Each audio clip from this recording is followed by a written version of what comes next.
Let's get this show on the road. What's going on, everybody? What's going on? We got a special Friday edition of today's shows. It's been a crazy week. It's been a busy week. If business is not picking up for you, I don't know what to tell you because we got probably about 6 deposits this week. So business is back in full swing, and I have been just busy getting stuff together. So sometimes lives get moved around. Make sure you are on the text list if you don't want to miss any lives. I'll post that down there below. I don't bug you. I don't drunk text you. I promise. I'll let you know when things change and things move. If you are a gold member, make sure you go to the community tab because in the community tab, I have the link so you can join today's show. We got a few people waiting, and we're going to get to you in a second. But I want to kind of go over a few things before I bring in everybody. But first, because this is viewable by the public, I want to say a few things. If this is your first time on this channel, as you know, is about turning your passion into a profit. We talk about the business side of content creation. And my name is Ty. I'm a former Army combat photographer, the owner of FlashFilm Media, and I'm here to help you get that bag. So before we move into today's topic, today's subject, I'm gonna ask you to do two things. One, I'm gonna ask you to post where you're from, obviously, because I love to see where you're from. Two, I'm gonna ask that you take a look at these graphics real quick, and we're gonna do that. So let's roll.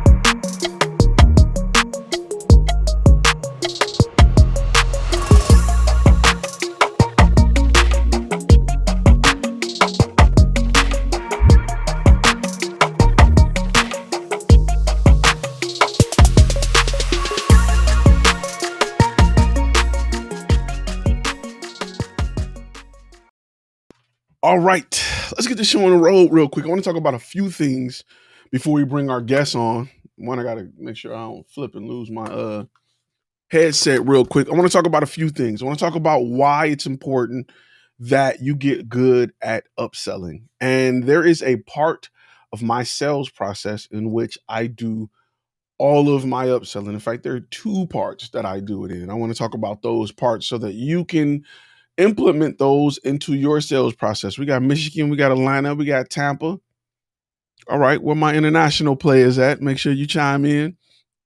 But I want to talk about why upsell is important, how to upsell, and what you need to do to upsell. So, one, if you've been watching this channel, you know I'm big on taking your services and packaging them as products, right? Building your service into a product. 1 minute of editing includes this, that, and this for a 60-second short.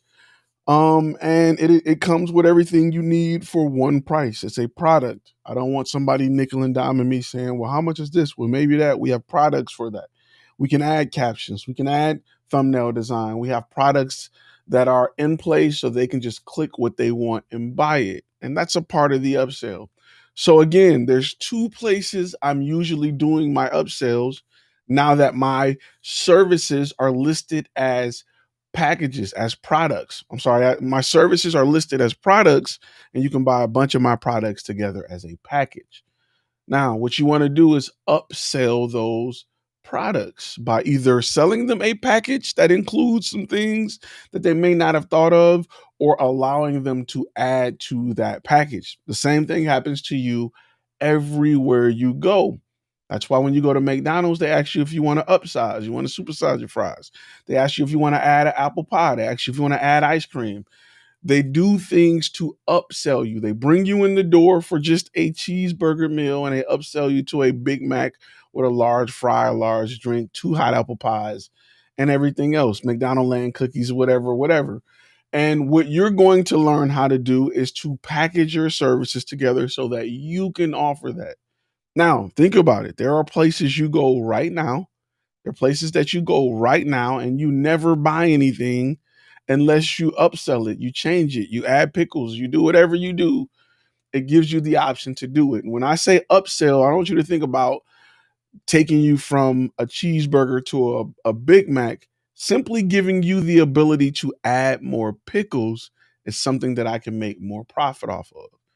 You know, I think McDonald's charged 50 or 60 cents to add pickles to your burger, and it may cost them half a penny for 2 pickles, and they've just made 60 cents off of you and the other 300 people that hour that decided to add more pickles onto a sandwich. I've even seen places that charge you to take stuff off, and that's absolutely crazy. I know for sure car manufacturers, especially if you're buying a sports car, charge you more for a stick shift than an automatic, even though the automatic transmission costs more to build, manufacture, and everything. They charge you more money for less simply because of the type of vehicle you're buying. So as we build this company, and let me go over the 2 places where I'm focused on upselling. One is in the initial stage and understanding what the client is trying to do, right? Because clients are going to approach you with the idea, or they're going to approach you with the need for content. I need photos, I need videos, I need headshots, I need whatever. And it's up to you to really understand what may work best for that client. So usually, just like the doctor, and I use the doctor analogy all the time, um, I use the doctor analogy all the time. People come in, they tell you what hurt, and then you write a prescription for it. You don't let somebody, your doctor don't let you walk in the door and say, "Oh, doc, I really need some morphine." A doc asks why, what's going on. A doc wants to understand the pain, the cause of the pain. Did you pick up something that hurt your back? Why is your back hurting? Are you sleeping on it? And then they write a prescription.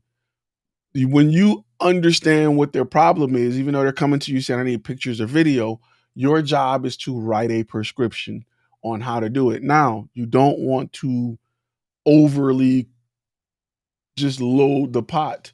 You want to make sure you write a legitimate prescription. You want to write something that is baseline that will allow the client to do what they need to do. Then you want to offer upsells.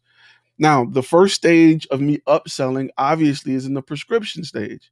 Just like your doctor do you. Hey, I can write it for the off name brand, or I can write it for the name brand if you got a good doctor. Which do you prefer? Which do your insurance cover? Those are things that your doctor has the ability to upsell you on. Hey, I can write you the Walmart brand, and a Walmart brand is cool, hypothetically speaking, but Claritons, I've found that they're just a little bit better than the Wallertons or whatever they're called. And you end up going with Claritin. So that's an area where they upsell you. The second area in which I provide a upsell is in the proposal stage. So again, initial meeting, phone call. I'm talking about what we offer. I'm saying, yeah, we can we can shoot this. And I'll give you an example. I had a client that was a college. They wanted a recruitment video. We ended up shooting 2 versions. My prescription was that we shoot 2 versions in the initial stage. I say we shoot 2 versions, one aimed at the student, one aimed at the parent, because what excites them to come to your college will be different for each. Parents want to know that it's safe, it's cost effective. They're getting a degree that will help them go places.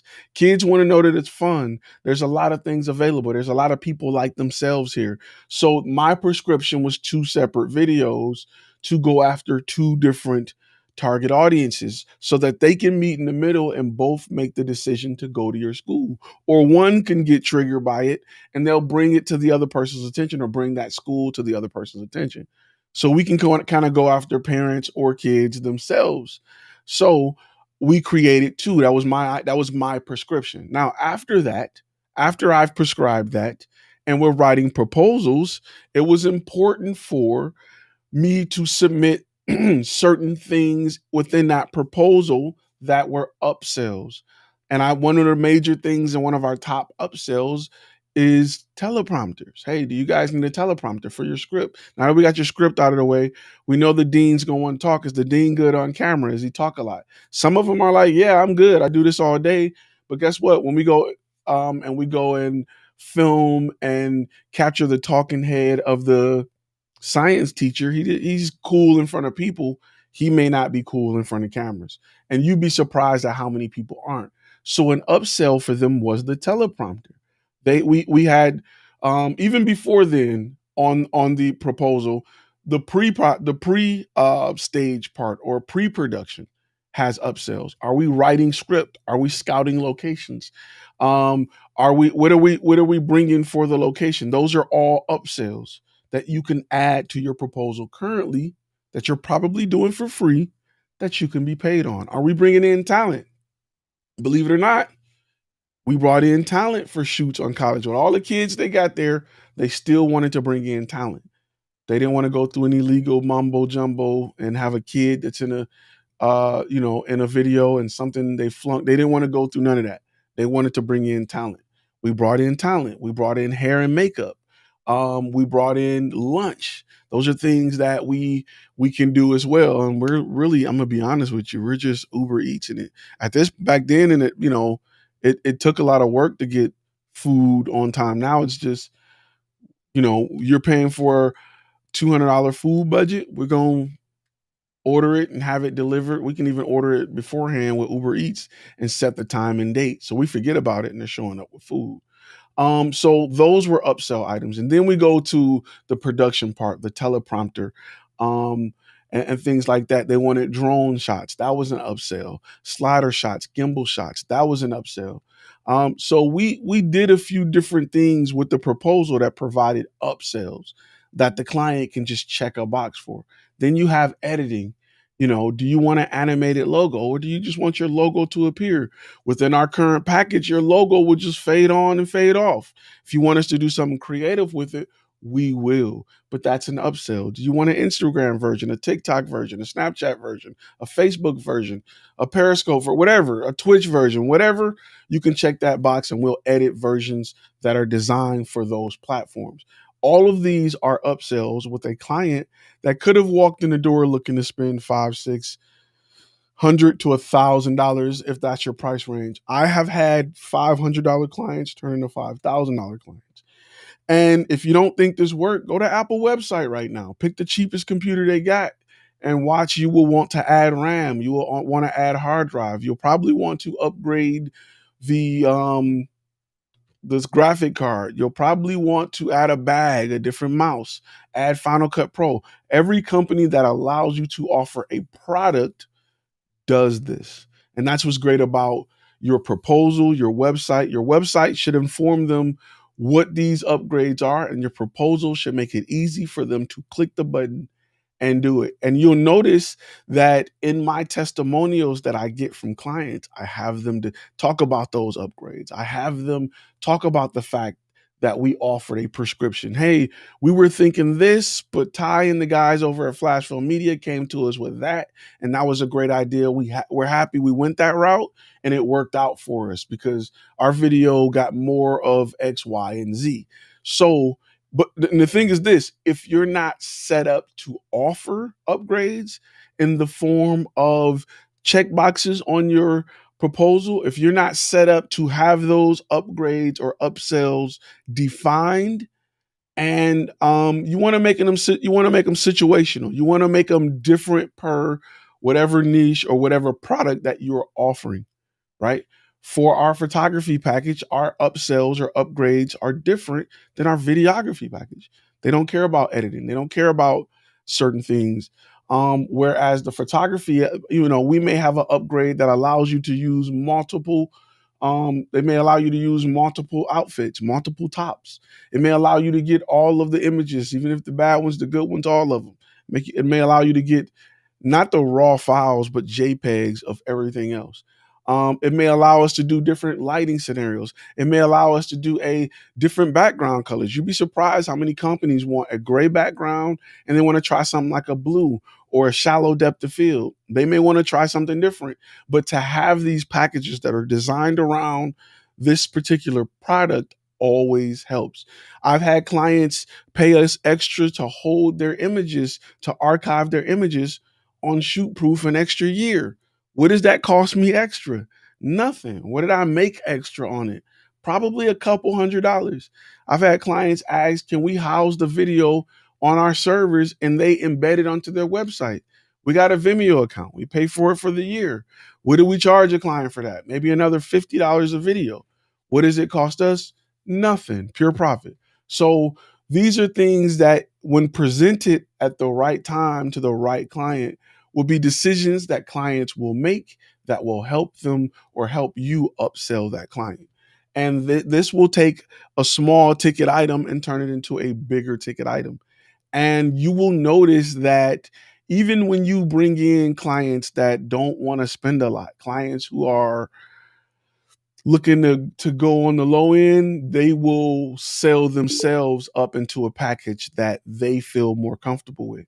And it eliminates the question that I hate asking clients, that you've probably asked clients that scared them away multiple times, and that is, what is your budget? I don't care what your budget is.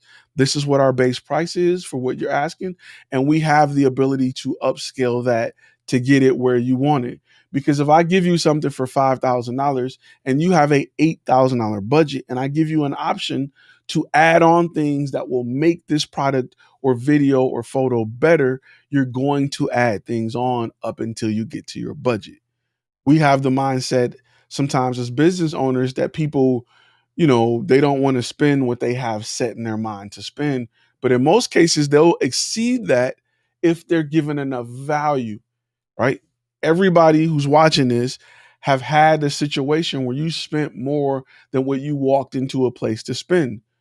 Walmart does a great job at upselling you based on the route you take in their store. They'll show you things in order or show you things at the last minute at the register to make you buy things you didn't come in there for. That you like, you know what? I do need that. Hey, I did see that on TV.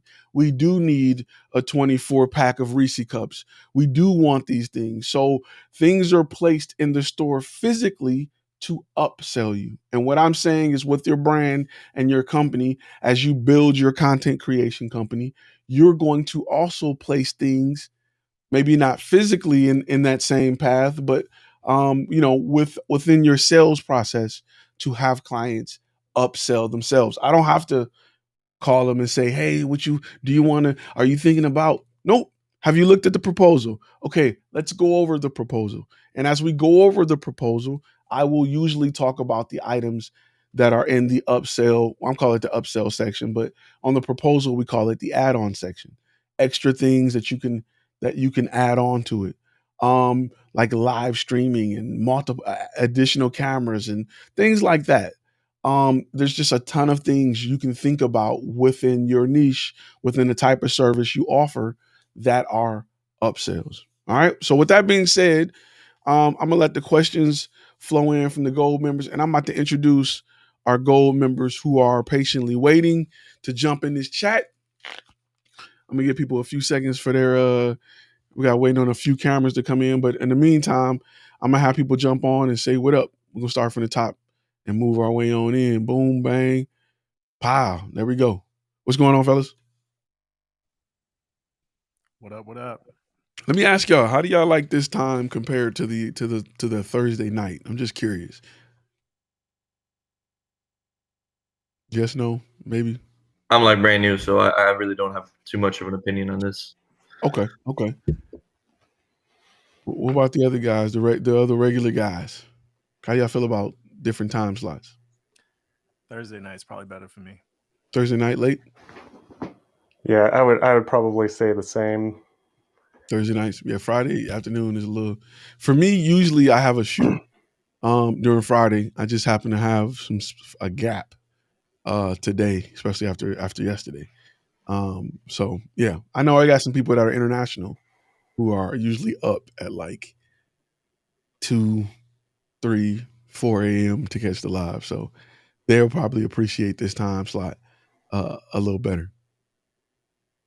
Are you guys currently working on anything to as far as your upselling? You guys have anything in place or any success in a certain area of your sales process when it comes to upselling your client? I'll say yes, of course, but you know all my entire background's in marketing and advertising, so that's pretty much where we probably make more of our money, is more of our back end process and the upselling of products and services. Real quick, let me jump in Bay's question real quick. He said, Ty, can you give more examples of upselling for corporate headshots? Okay. So at the top of my head, on our corporate headshot portfolio, Some of our upsells are group photos, right? So a lot of group photos for like teams. These are big when I do like lawyer shots, right? Because they'll bring us in for headshots, but they don't have a group shot. They don't have a shot of their paralegal team. They don't have a shot of maybe a lawyer and his assistant. So group shots is an area where I upsell. So usually my standard headshot is a backdrop gray blue headshot. An upsell would be a shallow depth of field on location. We call it a lifestyle headshot. So that's an area where we offer an upsell, and those are a little bit pricier. We have a waist up lifestyle shot, maybe at a desk, maybe in the library, that we offer as a upsell. So lifestyle headshot, lifestyle waist up, and we have full body shots, lifestyle full body shots. So those are three things that we use as upsells. Then we use multiple um, multiple changes. So an upsell may be to have the ability to say, "Hey, I want to do a headshot in different attire." Okay, that's an upsell. We've done outdoor shots as upsells. When it comes to headshots, we've done um, skin cleaning as an upsell. We've done teeth whitening as an upsell. We've done wrinkle removal as an upsell. We've done just all kind of stuff. You have something you want to jump in, Tim? Go for it. Yeah, the other one that I would throw in there would be doing like almost like a kind of like live action or corporate type shots where it's like if they want to like see people in a boardroom or like people drawing on a board and like whatever, it kind of depends on that, but kind of like those lifestyle, but like in the moment where you're kind of fly on the wall. That way they can use those things for promotional material, brochures, website content. I know a lot of people really like that, and especially like if you get like CEOs and they want to do a lot more like PR outreach. You could even do one-on-one, like because I know some people like, oh, me by my car, me sitting at my desk, like those kind of lifestyle shots as well do really well. I'll give you another weird but true upsell. When I was in the military, they taught us how to do passport photos. So that's something, and anybody can do it. It's just a certain standard. But that is something we offer with standard headshots. Is we would also do passport photos if needed. And we've had companies who they were doing a lot of stuff remote. They were getting ready to expand internationally, and they wanted to get all their employees make sure their passports were up to date. And a big issue that a lot of people had was passport photos. So when they got regular headshots, we also gave them the ability to get the standard passport photos. So make sure you guys have the box filled in with your name and your website if you want to show that to the audience real quick, where everybody can see you and check you out and get that free exposure or advertisement or however you want to call it. Make sure we get that going. So upselling is something that you need to really dedicate some time to. You really need to focus on ways within your company you are upselling. And it's little things sometimes. McDonald's, you know, they almost seem like they made their fries smaller so they can upsell you. Like it's little tricks and things they've done to help you go to the next level that, hey, our standard price includes a 1-minute video, 3 hours of filming, and then we can go up from there. And that's the benefit of structure-based pricing compared to the day rate, half day rate. You can upsell into something different where, I'm not, you guys already know I'm not crazy about day rates, half day rates, because, people just I feel like they drag their feet and they work slower when they feel like they need to trade time for money or be here longer to get what they're worth. They will drag their feet. But the value that you can offer clients when you go structure-based pricing is we're going to get in and we're going to get out and we're going to do it right. Because any great business owner that have you on their location filming, they understand that anytime they have to pull somebody away from their job to be a part of this, they're losing money. And they're losing money to have their secretary stop answering phones to worry about, to help you find a plug to plug in your lights and things like that. So you want to make sure that you're a little fast paced, you're moving in and out, but still at a rate where the client feels comfortable and you're not messing up. So that's real important as you continue to work with clients and build those relationships. Sure, I got everything posted. Anybody else have any upsell experience or items that they thinking about upselling? Nobody's upselling. No upselling any different drone. I know. I know Flying Ryan does a lot of first person view. Maybe he'll start with idea of maybe starting with a traditional drone and then offering first person view. Any guys doing any 360 tours? We're doing a lot of 360 tours with companies like dentists. We may do a video and then we may upsell a 360 tour or 360 images. It's really, really big right now, especially for websites. And now that YouTube can, you can upload a 360 video and embed it from YouTube. You don't got to go with some crazy company on the side that's charging you, $20 a panel to get one shot up. You can upload a video on YouTube that's 360 and allow a client to embed it in their website. That's something we've sold as upsells to clients. I'm trying to think of what else we've sold that were upsells. It changed depending on what the initial product is. With photography, we do it's just a whole lot to do with photography, especially once you start talking about product photography, right? We start doing different environments. Are we doing, we did some stuff that was organic, some CBD stuff a while back we provided wood and just a organic background. Tim, you said you wanted to jump in there for a second?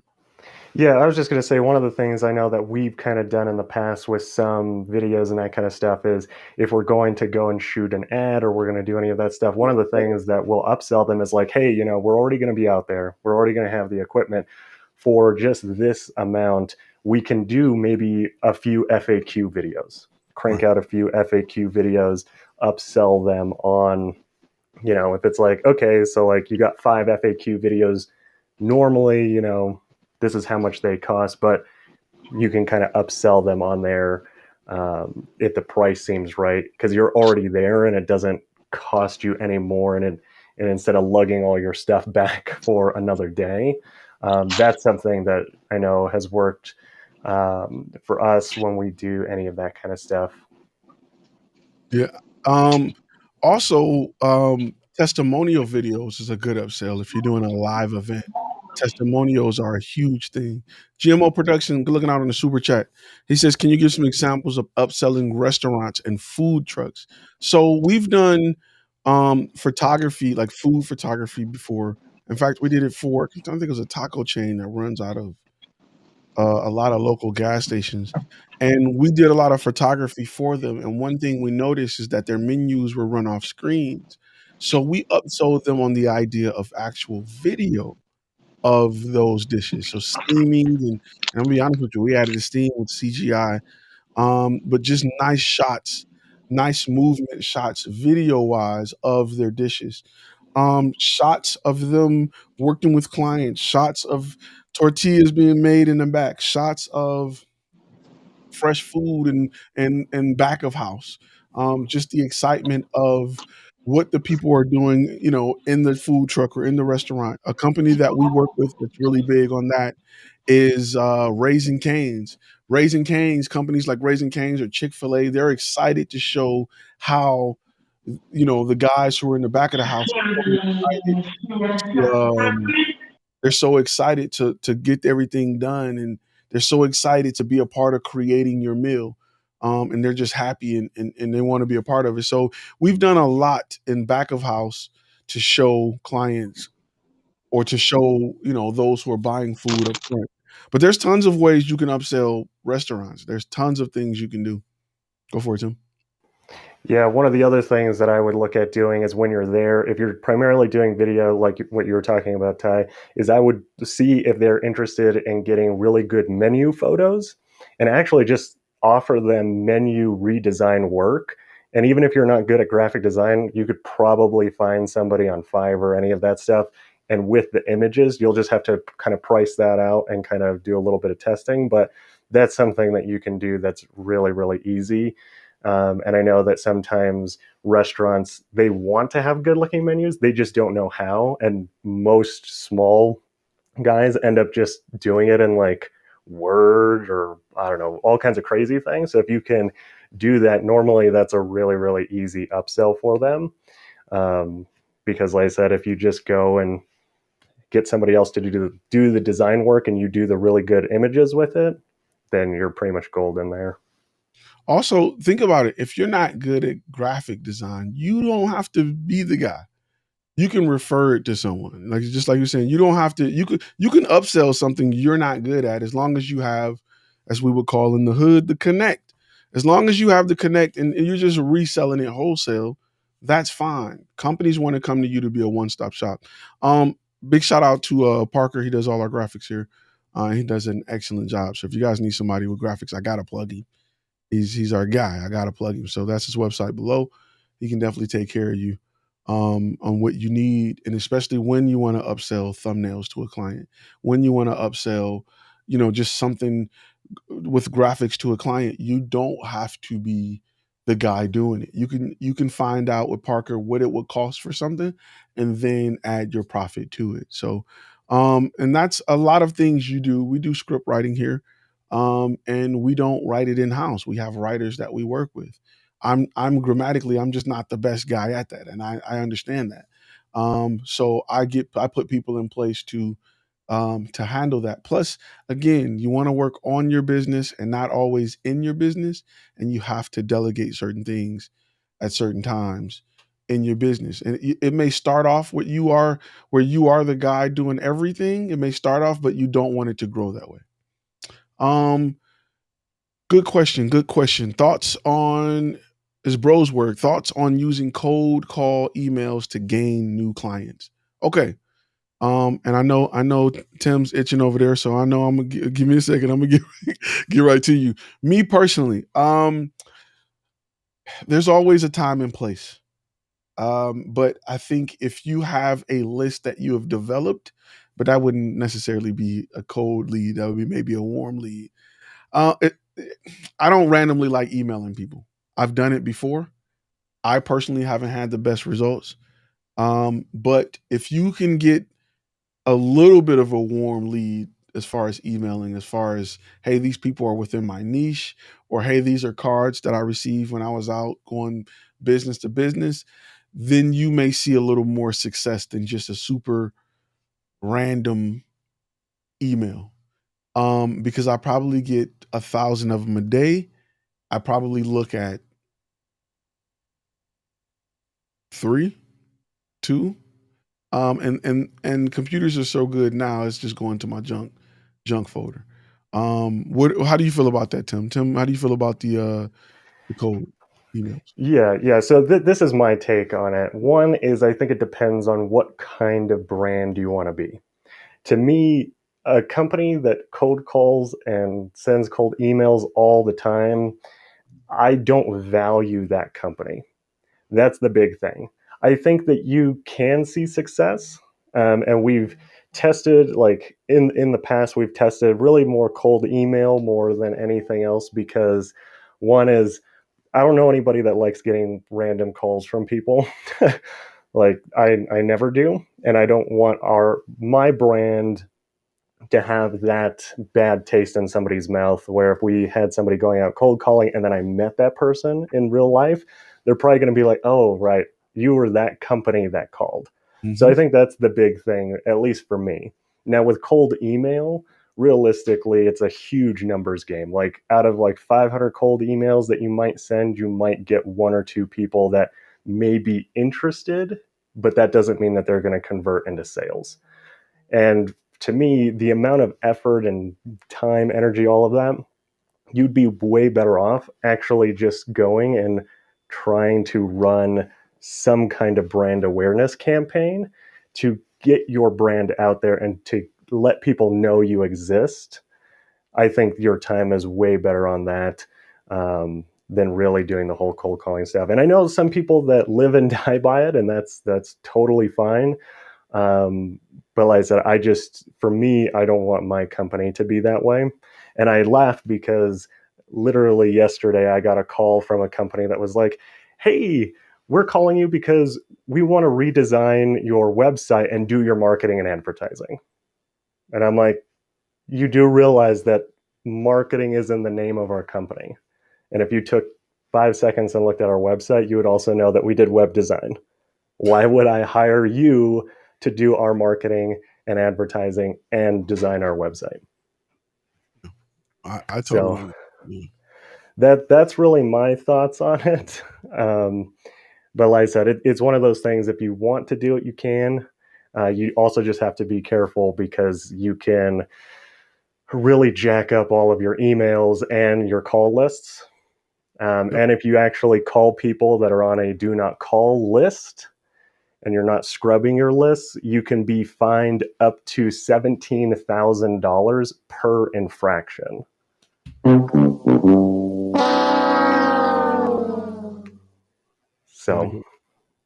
So that's just my take on it. By the way, Tim, I've been trying to reach you in regards to your car warranty. No, just think about that when you get them calls. I've been trying to reach you about your car's warranty. It's like, I don't care how good it is. I'm like, click. So I'm not crazy about it. It got us to be a super, super niche situation. Great question about teleprompters. What teleprompter do I recommend? Personally, I like iPad teleprompters. They're inexpensive. You can control them with your phone with most software because you can connect your phone via Bluetooth to your teleprompter, control it. Okay, so old teleprompters were monitors. You connected to a laptop. A lot to carry. iPad teleprompters are light. Plus, let me tell you this. I like having the ability for a client to literally make changes to the whatever they have, email it to me. I just copy it out of my email and go straight to the teleprompter app, and boom, bang, pow, we got updates. Instead of having a whole nother person off to the side with a whole computer and a cable trying to figure it out. I've just had great experience with teleprompter apps, a teleprompter or iPad teleprompters. So once you, in fact, I'll tell you what my teleprompter app is real quick. I think it's called like Prompter or something. I'll give it to you one quick second. It's called Prompter. Yep, Prompter. It is a very, very good app. Prompter Studio. There's a paid version, I think a free version. That's the version I use when you buy a iPad teleprompter. Ty, what is your process for developing a killer sales pitch? Honestly, I'm gonna be really, really, really honest with you. By bouncing stuff off my beta testers, by asking them would this work, and they're like, nope. Heard that too many. I got 6 calls or somebody said that did it. Today that wouldn't work. My beta testers are great friends of mine at this point because they allow me to try things out.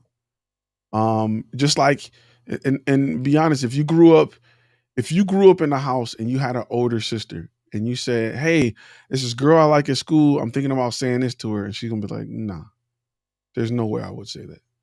Your beta testers are going to do you the same way. Nope, I would not approach a company like that because we get tons of people approaching us like that. It's there is something that you are currently really good at, and when somebody do it wrong, it makes you cringe. Like me, being former military, whenever I watch TV shows and they got somebody in the military and they're like, I'm like, dog, like a ribbon is somewhere it ain't supposed to be, and like they're marching wrong. Like I'm like, it's kind of like being a car guy and you watch Fast and the Furious. Anybody's a really good car guy and you watch Fast and the Furious, it'll just take you off. Here they got some, twin turbo, 1.6 liter, whatever, and it's just catching up with a Viper or something. You ever watch just chase movies and somebody is in like a Camaro and they can't get away from a minivan?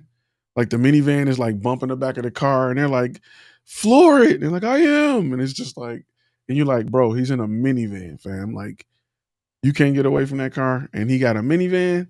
All you got to do is just turn, and he'll roll. So that's just, it's kind of like that. And when you have relationships with beta clients, they will tell you, that's not good. It's not going to work.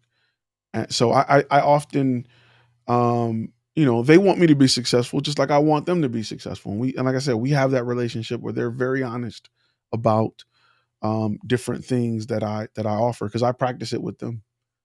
So that's something that I would, once you get a beta client, it's something that you will have the ability to pitch to a beta client and walk through, and they'll tell you whether it's hot or not. Definitely. So I want to make sure I got that question, and if you guys got questions, go ahead and post them. So when it comes to whatever, and this is, again, I go back and I preach it, I pour gasoline on this fire all day. Niche is important. You got to have it. You got to know what your niche, whatever you call it, wherever you're from, you got to have it. And that will help you determine and have an idea of what your upsell offers are. Because, if I'm selling you a burger, right? To have the ability to upsell you on motor oil is useless. It's absolutely useless.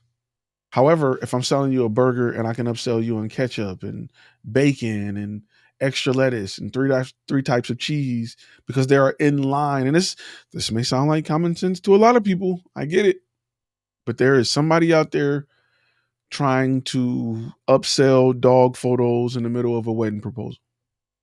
There's somebody out there that is trying to upsell something that is completely different than what their client, what's on their client's mind. So you want to make sure that you are upselling something in line with what you're selling. Ketchups to hash browns and salt for hash browns and, things like that. I went and got a steak the other day, and they had, 3 different type of butters: garlic butter, truffle butter, whatever. They had A1 sauce and Heinz 50. They have everything within the line of that steak. If they would have brought me some ketchup, and there's probably people that eat ketchup on their steak, I'd have been like, nah. So just keep that in mind as you develop your upsell offers. And then package some together sometimes, right?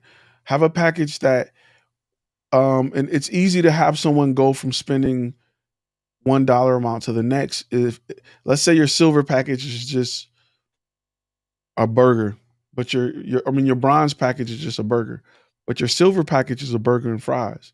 Make sure that if they bought the bronze package and then added the fries and drink, that's equal to what's in the silver package, it's more than the silver package, because they'll save by going with the silver package. Don't have everything add up and it's cheaper or equal to the next package up. That will entice them to jump up to the next package, because once they add a few things to the bronze package, they're gonna be like, I should have just got the silver. And I'm gonna give you an example of where you can see this happen over and over again. And it may have been a while since you've been there, but go to the movies, get a small popcorn and upgrade the drink. And you're like, man, for 25 cents more, you can just get a medium popcorn and a medium drink. Like, man, I just want a small popcorn and a large drink. But you'll spend more for that than you would by just getting 2 mediums. So you go up and be like, okay, give me the medium, but give me a large drink. Well, for 25 cents more, you can get oh man. You know what I'm saying? So they do a really good job at just ramping you up to just a large drink, a large popcorn. You can add a hot dog to this for just $1 more. You know what I'm saying? So that's a place where, and you got to think about it. Movie theaters make their money off food. They don't really make their money off movies. They make their money at the stand with this loud smelling popcorn that's purposely designed to trigger your, I think I need popcorn mentality with every movie. It's designed to be, they just pumping that air out. They just pumping the butter smell out. Think about it. Your popcorn smell like butter, but it's never butter on the popcorn. You always got to add it. Like you walk in the movie theater, you smell like nothing but butter, but the butter is never on the popcorn. Like, well, where's the butter? Why do I smell it and I still got to add it? Because they're doing that to make you want popcorn. And an upsell may be extra butter, maybe better butter. So something to think about as you build your brand and you build your business and you're growing this thing. Any other questions as far as upsells or ideas for upsells? They said they got butter in the HVAC system. I do agree. They got butter air filters in that thing. Casinos probably got money air filters. When you buy a car, right? Believe it or not, the new car smell is not real. It's something that is sprayed in the car. Every company has if you look it up, every company has a trademark or copyright, or they have a patent on their smell. It's unique to that brand. You think it's the leather, you think it's not. That's why if you go buy a new car air freshener, it don't smell like a real new car. It smell like it's just a different version. But companies like GM will have a different new car smell for Chevy than they do for Cadillac, and it's something that they add to the vehicle. It's mind-blowingly crazy, but it is absolutely true. Can you get that spray back in there? Nope, they're not going to sell it to you. It's not available. And that's just something they offer to make you say, hey, come check out this new car. You're looking at a used car? Come sit in this new car. And you smell it, and it triggers something, especially if you've had a new car before. It's just something to think about. And companies do that, right? They tend to have things that they can upsell you that are exclusive. I go to IHOP for the coffee. Their pancakes are cool, but I love their coffee, and that's why I'm there. While I'm sitting having a coffee, I guess I'll take some pancakes. So just something to think about as you build this company that you own, because a lot of people don't think like that with a service, right? Because you're looking at what you offer as me trading what I'm doing for their money. And the truth is you're trading a product for money. And I want you guys to look at it. I want you to draw boxes on your whiteboard and write in that box what you offer, and then build you out a Lego set of what you guys have to offer. Go for it, Tim. Yeah, and going along with that, if you really want to get your stuff to stand out and help upsell it and that kind of stuff, is once you've productized it, give it a name related to that niche. Yep. Because if you do that, now you as a company, you are the only one that offers that, right? There's a reason why McDonald's has the Big Mac. It's not just called a burger. It's their version of a burger, and you can't get a Big Mac anywhere other than McDonald's. And you should do the exact same thing with your product. Is if it's a specific video, try to name it something related to your brand. And if your niche is really, really in that niche, name it something related to that. Great. That's a great example. A lot of companies do that. Apple is one of them. Retina display. I remember when Retina display came out, and I was like, well, it's not 2K, it's not 4K, it's just Retina. Like, what exactly is Retina? Retina was actually I think it was like 1440. It's not even 2K, but they named it Retina, so it sells. And you'll notice a lot of companies do it. A Big Mac is really just a double cheeseburger with an extra piece of bread in it. Whopper is. I mean, what exactly is a Whopper? So a lot of companies are definitely doing that so you can't compare and compete. You can't line up, if you're selling a cheeseburger and they're selling a cheeseburger and theirs is cheaper, it's hard to show value there. But if you got a Big Mac and all they have is that's a double cheeseburger. This here is a Big Mac. These here are cinematic corporate headshots, or these are, Hollywood shots. Those are just headshots. See where I'm going? So if you build your brand that way and have that product, clients will definitely jump on it. And it makes it hard to compete. It makes it hard for others to compete and compare pricing. They just won't have the ability to. Even though it's pretty much the same thing. You'll start to see a lot of, I look and find this a lot in the auto industry. Again, I'm a car guy. So, what one may call a Quattro 4, or some other may call all-wheel drive, or whatever. So it's just different per company, and they'll offer the same thing. They'll offer the same thing. Gas companies do it. I think Shell has different names for their 93 octane. It's called something Shell Plus or something. And Chevron offers the same thing. So those are things to think about as you start to naming your products and you start to grow your brand. We had a question coming in from Brian that says, if your kids do did or do martial arts, dance, gymnastics, you pay a base rate for a group class. Everything else after that is upsell. I agree. Yeah, they're gonna sell you uniforms and everything. And that's really the foundation of structure-based pricing. It allows you to add time as an upsell, as well as different products and services as an upsell. So your client doesn't not understand what they're paying for. Because a lot of people lose clients. I hear a lot of you guys talk and you lose clients because you're trying to sell them on something you understand and they don't.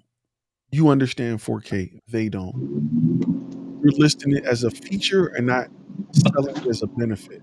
So they don't understand the benefit of shooting in 4K instead of calling it future-proof photography or future-proof video. We're gonna future-proof it and call it whatever, um, because we're shooting it in 4K and you'll have the ability to use it, from time to time. You'll have the ability to use it in the future because companies are allowing you to upload 4K. We're going to 5G, so we're getting faster internet speeds, and 5G is a great example of something that they've just given a name to, but it'll allow you to have higher quality video for the phones and TVs that are streaming and have the ability to stream at a higher bit rate.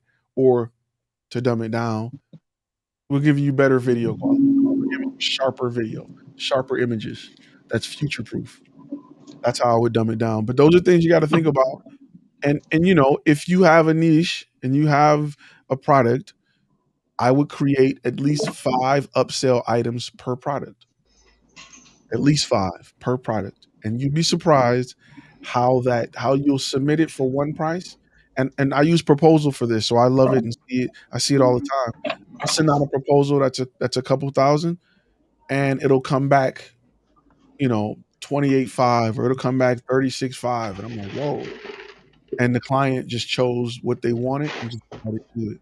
Meanwhile, they're telling me their budget is 1,500. I sent them a proposal that was 500 over, and they sent me one back that doubled it. It happens more than you think. And it was something that when I really I started to understand it, and kind of it started sticking in my head, and I started taking time to sit down to write the proposal to include these things. It was something that just pushed the needle up as far as what I was making monthly, what I was making yearly, what the brand was doing. So those are things that I really would love you guys to implement ASAP, because you'd be surprised at how many people tell you they have a budget that's here, and then they get a proposal in front of them that makes sense, and they spend 3 times that. Go for it, Tim. Yeah, I feel like it's always one of those things. Like sometimes I have to tell people, like, your prospect will lie to you, right? Like it's just like anything. Like if you as a business, like if you've ever been on a call with another company that's trying to sell you something, there's probably some things that you said that weren't actually true. Yep. That's why you can't take everything always at face value. And I think the other thing too is, like, a lot of times what I tell people is I'm like, look, if you're not making the money that you want, then increase your price. Like, a lot of people think I'm going to increase my price and nobody's going to buy, but that's the complete opposite. Like, I remember we were working with an ultrasound company that does ultrasounds to help determine genders of babies, and we did all kinds of stuff with that. And we increased, I think their like low end price was like 50 some bucks for a session. And I was like, no, we're going to charge $150 for your low end session, which was more than their high end session. As soon as we changed that, we had more people that bought, and they went from making $3,000 in a single month to $13,000 that month. Wow. And that's the thing is, like, if you don't ask for more money, you're not going to get it. Just like if you don't ask your customer to do upsells, you're not going to get it.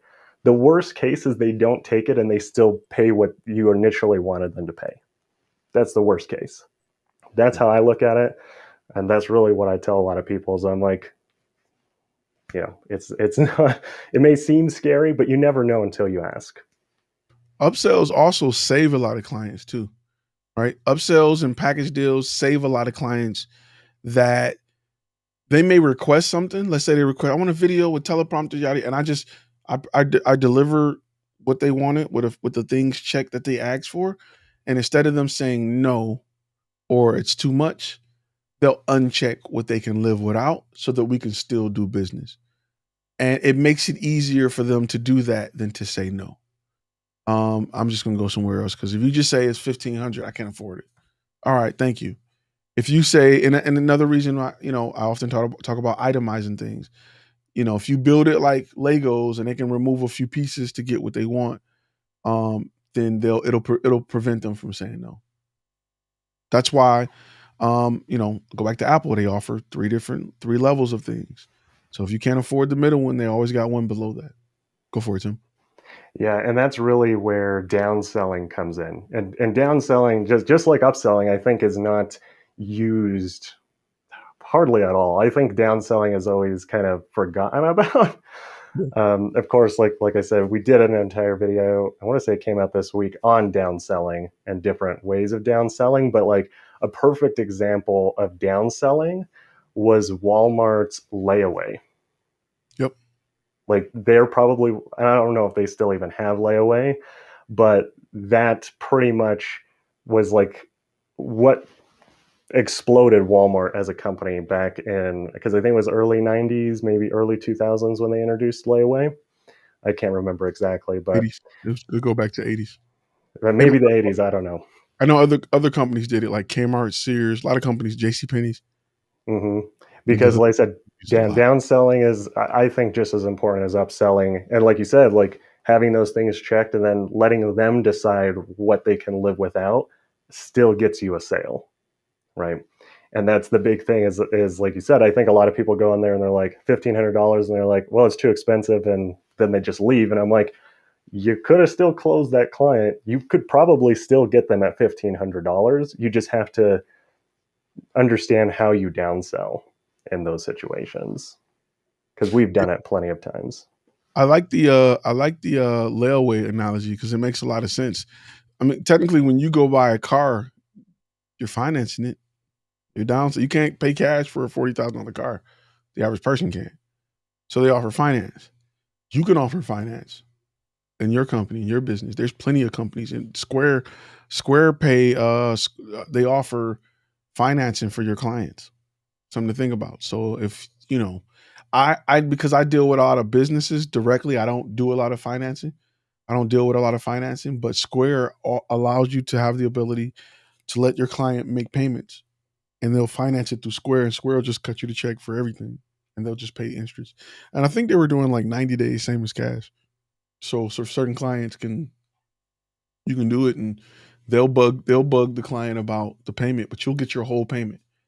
And the rest is on them. So there are some things and some ways to still get that client that's a little bit out of their budget, especially if they see the value and they see how this is going to provide a return on investment. It's your job to sell the value, right? If you really believe that all your company need to blow up is an intro video or a video that properly explains what you do and how you do it, you'll finance it. Just like you believe that car is going to get you from point A to point B every day. You finance it. Just like you believe that this house you're going to be happy with for the next 15 to 30 years, and it's going to provide, adequate space and coverage and a safe place to lay your head. You believe it. The value is there. You sign a 30-year mortgage. So it's the same for a service you provide. You just got to make sure you present it as a product, and you have different things available. If you're currently taking payment through Square, I think that's something free you can sign up for. That where clients can get access to financing. I don't do B2C. Again, I'm doing mostly B2B. But I've had maybe one client, it was a smaller company, that wanted to create training content, right? To sell, to resell, and they financed it. And they made their profits back. You know what I mean? So it just depends on the situation. Go for it, Rodney. I didn't even see a hand down there. No, you're good. You're good now. So the financing that you guys are talking about is something other than just setting up monthly payments, like on a payment schedule. Correct. So Square actually like say, hey, look, here's a $20,000, and then customer whatever, client whatever, you make installments of X, Y, and Z over whatever period of time. Correct. Yep. So So with Square, you won't have to chase down the client. Like Square is going to cut you the full amount. Tell you have a nice day. They'll deal with the client. You won't, because I don't want to break it up in payments and I got to be the creditor and I don't want to do that. Square will do all of that. So they'll just say, if it's $10,000 video, hey Rodney, here's 10 grand. Have a nice day, and then Square will be on the hook for that. Go for it, Tim. Cool. Yeah, the only other company that I know that offers it, if you're not using Square, like I said, we don't use Square, but there's a company called Affirm. It was actually, I want to say it was one of the ex CEOs or something like that from PayPal that went out and created Affirm. We've used that. Now for us, like we do financing all in-house. We do it, but it's because we kind of know what we're doing, but we don't offer it all the time. It is on a case-by-case basis. And for us, we do it on a monthly. Sometimes we do it a little bit differently. I kind of talk a little bit about it in the video that we posted, but you can do it if you feel comfortable. I think that's the big thing, is if you feel comfortable and you're okay not getting all of the money up front. And sometimes I think that, at least for some people, I think that can be a good thing, because sometimes when you get a bunch of money, you go out and you spend it on a bunch of stuff that you probably don't need. Where if you have those payments coming out in smaller amounts, I think that you're less likely to go and buy a bunch of things that you probably don't need. Because I know that that's something that happens, and it keeps you a little bit more accountable sometimes. For me, I'm like J.G. Wentworth. I need my money now. I need my money now. I need that bread in my hand right now. But I mean, there's different companies that do it. I have heard of that company and I was considering them, but I got offered the idea to do credit when I realized, that's right, 877 cash now. I got an idea. It hit me when I was like, you know what? I'm really only dealing with businesses. I don't want to go that route. If you're doing B2C, if you're dealing with consumers or small companies, it's a great option. Brian asks, what about creating a hidden page on my website with 10 to 15 second gifts and one sentence describing each of the upscales so the client can have an example to view? Okay, I like that, but I'm going to tell you where I would tweak that. Offer actual videos, right? Allow them to click the link, and because you're a content creator, you create videos. Allow them to click a link, and the way I've done it, and the way I would say do it, is give an example of that upsell through the eyes of their client. Like, make it testimonial. Hey, we used the teleprompter with FlashFilm Media. It really helped us get through the day. We really enjoyed the fact that, our script was there up to date. We could look in the camera and read. The teleprompter worked great for us because we didn't have the background and, not say public speaking, but we didn't do a lot of on-camera work before. So we use that. So create. Remember, it's okay to get high off your own supply when it comes to creating content. Because if it works for you and it helps them make a decision, then they'll know that it will work for them in helping clients make a decision with them. So it's okay to get high off your own supply. Go for it, Tim. Yeah, one of the other things that I would say, it really depends on what the product is that you're upselling, right? Like the teleprompter, I would see if you can get a testimony, and then in that, I would show B-roll of what it looks like of somebody using the teleprompter.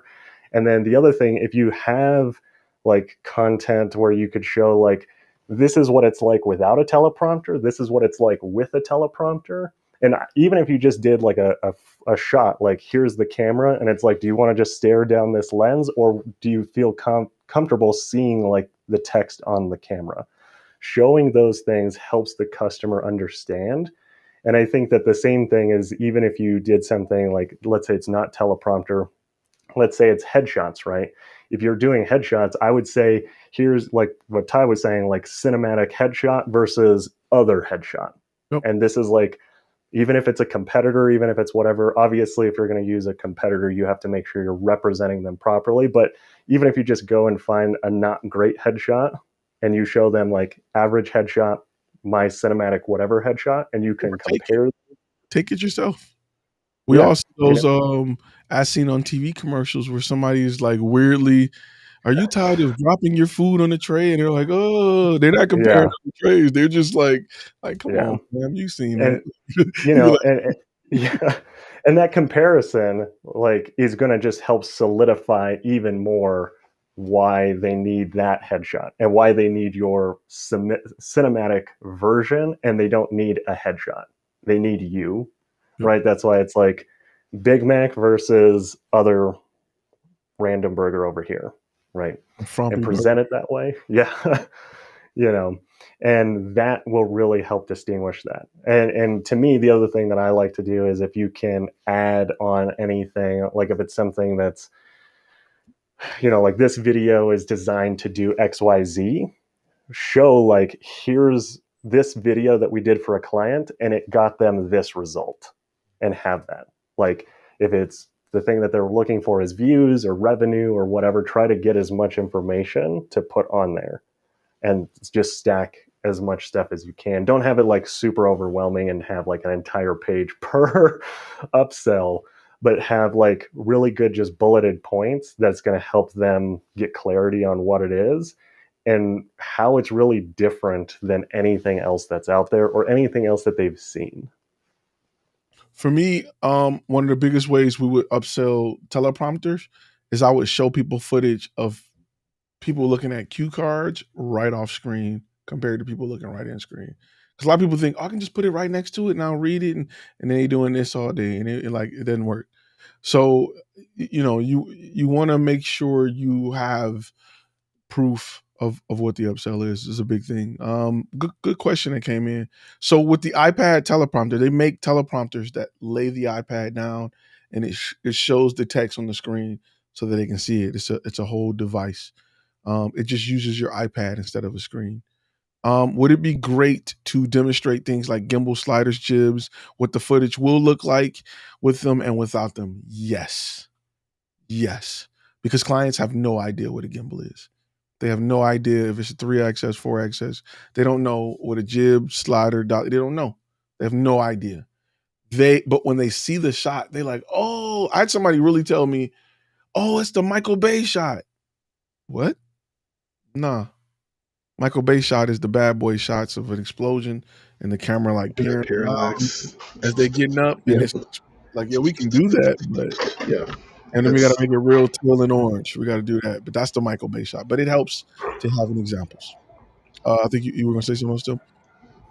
Yeah, I was just going to say, it's just like if I told you right now, like if I just asked you, like, what is your average ROAS? What is the, you know, LTV of a standard customer? You know, all these things, like most people have no earthly idea what any of that is unless you do a lot of marketing and advertising. And that's why having supplemental things sometimes, and one is obviously, like you said, dumbing it down so it's not so technical. But if you can show people, and I think that's the nice thing with video photography, it is a visual medium where like sometimes if you're dealing with stuff that's not so visual or not that exciting, like if you're doing Excel, some people might get excited by it, me not personally, but you know, you have that you have that advantage to you.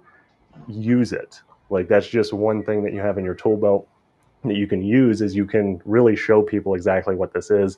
And I think a good example of this is like you've probably seen on a lot of social media platforms how they'll have like final video and then behind the scenes. Do your videos that way and people will be like, dang, that's really cool. Like that's what it looks like, but look at all the work that went into doing that thing. I want that same thing.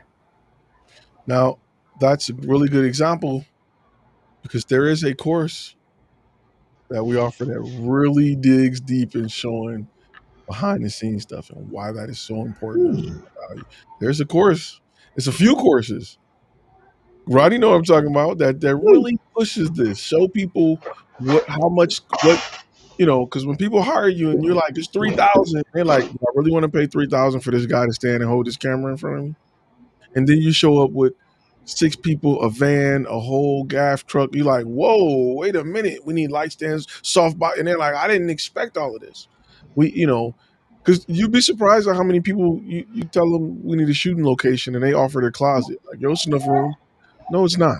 Mm-mm. We need, you know, but if they see what goes into it, then the value is greater. Friend of mine, good friend of mine, had a situation not too long ago that I actually read about. She was locked out of her car, and it cost her $100 and something dollars. And they came over and they were like, "Bloop, all right," and she felt cheated. Like, wait a minute, like even though you got the tools to do it, you did it in 3 seconds. It was a book that I read that talks about how locksmiths are they'll look like they're working hard just so you don't feel as bad for whatever they charge you. Like they'll, oh man, this is a hard one. This lock is a hard one, and they're just like, woo, I gotta figure it. You know what I'm saying? And really, they could have just been like, if you was like, I got an emergency or it's the kid in the car, would have been like, woo, have a nice day. So they're taught to struggle a little bit to make it worth it. And there's a lot of things out there that's like, but you know, it's just about showing value. And making sure that people they feel confident and comfortable with what they're paying. And as a content creator, it helps to have behind the scenes footage of a whole setup, you know, lights and C-stands, and it helps. Something like this, Kai? Something like that. Yep. Yeah, You that's got the my highlighter kitchen. and everything. That you got it. Sometimes I'll bring extra people on set just so they feel comfortable. That's perfect. I mean, that's what I'm talking about. That's the kitchen, man. Y'all got a cooking show going on over there? Y'all got a cooking show? Nah. I was just doing something today, and I got a couple of experiments I want to try. So but I always set up everything in the kitchen. All my photo shoots are right in the kitchen. I got no room, man. I'm not big money like you, man. You know? Oh, no. I'm shooting in snacks. Nice. For only 10 cents a day, you can sponsor old Ty over here. You can sponsor me. You can sponsor a photographer. You can sponsor me. Yeah, I just, I work on snacks, little Debbie cream pies and cheeseburgers. I'm a struggling artist, man. Hey, we gotta change that to you're a growing businessman though. That's what it's about. We're gonna talk about when you usually log in from a beach somewhere. We ain't gonna talk about that. We're gonna let the viewers who just now seeing you for the first time think that that's true. Cue the ocean sounds. Cue the ocean sounds. Right. He be logging in from the ocean. Don't let him fool you. He be living a good life. Yeah, right. Good to see everybody, though. It's definitely good to see everybody. Likewise, babe. Good to see you. What do you so you're experimenting? How do you like the eyeliner? Let's talk about that real quick for those who've never. The eyeliner is phenomenal. I get a nice catch light in the bottom of the eye. It opens up the shadows in the chin, under the chin. I shoot a lot of real estate agents, and they're a little on the plus side. So you got to work it out a little bit, and you make them look a little better, and they love it. And what's great about the eyeliner, straight out of camera, if you get the exposure right, they look great. Right. And it's very little editing. You don't have to mess with the eyes at all because it just lights the eye right up, in my opinion, and gets under the eye and gets, I love it. I love it. Just show them, just pan the camera over so they can see the eyeliner, know exactly what I'm talking about. I use the eyeliner for video. So the eyeliner is that big old curved thing right there. I use it a lot for video. And I light from above, and it really, really makes people pop. And you'll notice that a lot of ladies love it. You're filming a lot of ladies' video, they love it because it lightens even the guys it lightens the under the neck, the part that usually gets no light. It makes them look slimmer. It makes them look. It just looks great. I love the eyeliner. It's one of the best investments that I made. Yeah, and it also fills in under the eye, so you don't get the eye bags as prominent, And like I said, it gives you the intensity in the eye because it really you got your main light going into the eye, then it bounces out, and then the eyeliner bounces it back up in there, so you get the bottom of the eye. It looks great to me, I really like to use it with guys that are wearing hats like you're wearing now. Oh yeah.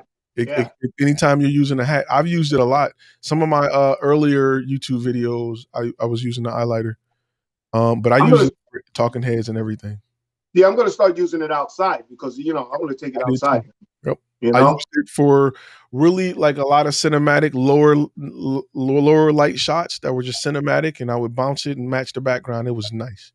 Yeah, I love it, man. And that's not even the Westcott one. That's some off Chinese brand, which I was like, whatever. It doesn't have as much of a curve as the Westcott. The Westcott really has a serious curve in it.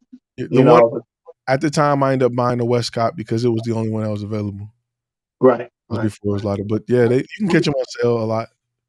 Yeah, I'm a struggling artist. I keep telling you, I'm not big. Look at that background you got back there. I'm in the That's kitchen. You just, see me? that's just green screen. I get a green Yeah. screen. You and Tim, man. Nobody can keep up with you and Tim, man. You guys are. Well, we got weapons and everything in his background. He the man. Let me see. He got weapons and people who didn't pay. Tim's shooting from the Heads of Smithsonian, victims. man. Tim is shooting from the Smithsonian. Yeah, he got the Yeah. treasure chest, he got books, he got everything. He got seashells. That's a hard background to be. My swords are in the living room, so How did they get moved? You just move randomly, just well, whole room I have dedicated to weapons. this is my office, and then some of the other. I think it was 2 weeks ago, something like that. I was out in our living room with our trunks and bookcases and more skulls. I'm debating on getting a dinosaur, so we're in the trying to decide if we That's want when that you're or rich not. right there. You see that? That's when you got it good. You like I think I'm gonna get a dinosaur. T-Rex. full breed T-Rex. As a Yeah, pet. he didn't say it's Tesla. The problem is they're just so big. So Yeah. we looked at a baby T-Rex and it's like 14 feet tall. We got the ceilings for it. We just don't got the width space. No raptor. He didn't even bother with the raptor. He went straight for the T-Rex. How dare I we? mean, we talked about a raptor. We're probably going to get a smaller version because I said space. It's probably going to replace our Christmas tree. Yeah. Are you going to hang ornaments on a raptor? Yeah, I think that's what we're going to end up doing. Nice. So just keep that in mind, y'all. Tim can sponsor you for 2 easy payments of 10 cents a day. He can sponsor you, or you can sponsor his Raptor one. That's nice. Hey, No, Ty, I wanted to interrupt you too. I have that. You had recommended that X drop. That thing is phenomenal, man. Yeah, I seen it back there. Let's show the viewers the X drop real quick. The X drop. So the X drop it allows you to hang a backdrop really easily. It folds up. It's hard to use outside because it's literally a wind sail. Oh yeah, you can't put that outside. Yeah, you can't. You can. So there's a way. If you add a sandbag, there's a hook at the back of it. Yeah. You can get away with a little bit, but not a lot. But it is perfect for headshots, full body shots. If you want something that is compact, it's probably about the size of, when you break it down, it's about the size of a fold-up chair almost. You know the little bag you get a fold-up chair in? It's about the size of that. And it is great. I keep it in my van. It's something I don't even take in or out. If I go somewhere and we're doing headshots, I know it's there. So I'm going to turn around and show you the back so you can see the back. So my setup for headshots are usually an X drop, an eyeliner, and then I use one light with a big softbox and then a hair light, and that's it. I'm in and out. I literally almost always have everything I need on me to do headshots at any time. So just the 2 light, the main your main key light, hair light, and then the eyeliner. Yep. That's the back of the X drop. Yep. Oh wow. So it's kind of like an umbrella system. Yeah. And you can get different colors. You can get green screen. You can get white. They sell over 100 different colors. You can get different, different like marble backdrops. You can get all kind of stuff. I found companies that sell unique ones that they print out and everything. And this is called an X drop. Is that right? It's called an X drop by Westcott. Okay, so X drop and eyeliner. Got to add those to the list. X drop and eyeliner. X drops. Sometimes they have sales where I bought mine on sale where I got black, white, and green screen. Yeah, I got the black, white, gray, and the green screen all in one package. Yeah, I think that's what I got. Yep, because I got black, white, gray, and greens. Yep. So I mean, something like that, you can upsell a client on a unique color that you can order from X drop or Westcott to get in, or you can do green screen, but that's an upsell as well. And that's why it's great to have the ability to offer different color backdrops as an upsell. If they want to do gray, they want to do black, it's just you pop it on and pop it off. Go for it, Tim. I was even going to say, if you want, just take your white backdrop and get you a really good RGB light, and then you never have to have 10,000 colors. Yep. And if they want to like change it out, switch it out on set, you can do that. Yeah, the LED lights do that. They're great, man. I use it with like with a snoot. I put a snoot behind the talent, and then just like a snoot light that just kind of give a gradient look right behind the talent. So yeah, I love my X drop, man. it was worth it. It paid for itself in the first 2 shoots, and it's light. Yeah, that thing is phenomenal, and it can get in tiny little spaces. You know, you can have that thing almost right up against the wall, and it's not a problem. Yeah. You know, it's stable. The only thing is, don't take it outside in the wind. It will take off and fly. Like I said, it turns into a kite in the wind, and you'll be fighting it. So yeah, I learned that the hard way. But yeah, luckily mine was still under warranty when I learned that, because it took off, man. It was crazy. It was. But I mean, those are things. Those are tools that those are just, even with that, the highlighter, I used it as an upsell before, just showing people before and after. Different backdrops was an upsell. When it comes to headshots, so those are things you can think about, and you're like, well, how am I going to pay for this gear? Or how am I going to, create it as an upsell? So the light goes in front of the fabric, the highlighter. So it's best if you light from above. If you have a larger softbox, that light, and then it bounce off the highlighter and come back. Go for it, Rodney. Yeah, I think somebody had asked this before, and I'm just drawing a blank on this right now. Oh my goodness. Crap. Oh man. You're gonna have to come back to me, man. I'll try to remember in a second. I'm so sorry. You good for the highlighter? Vision X.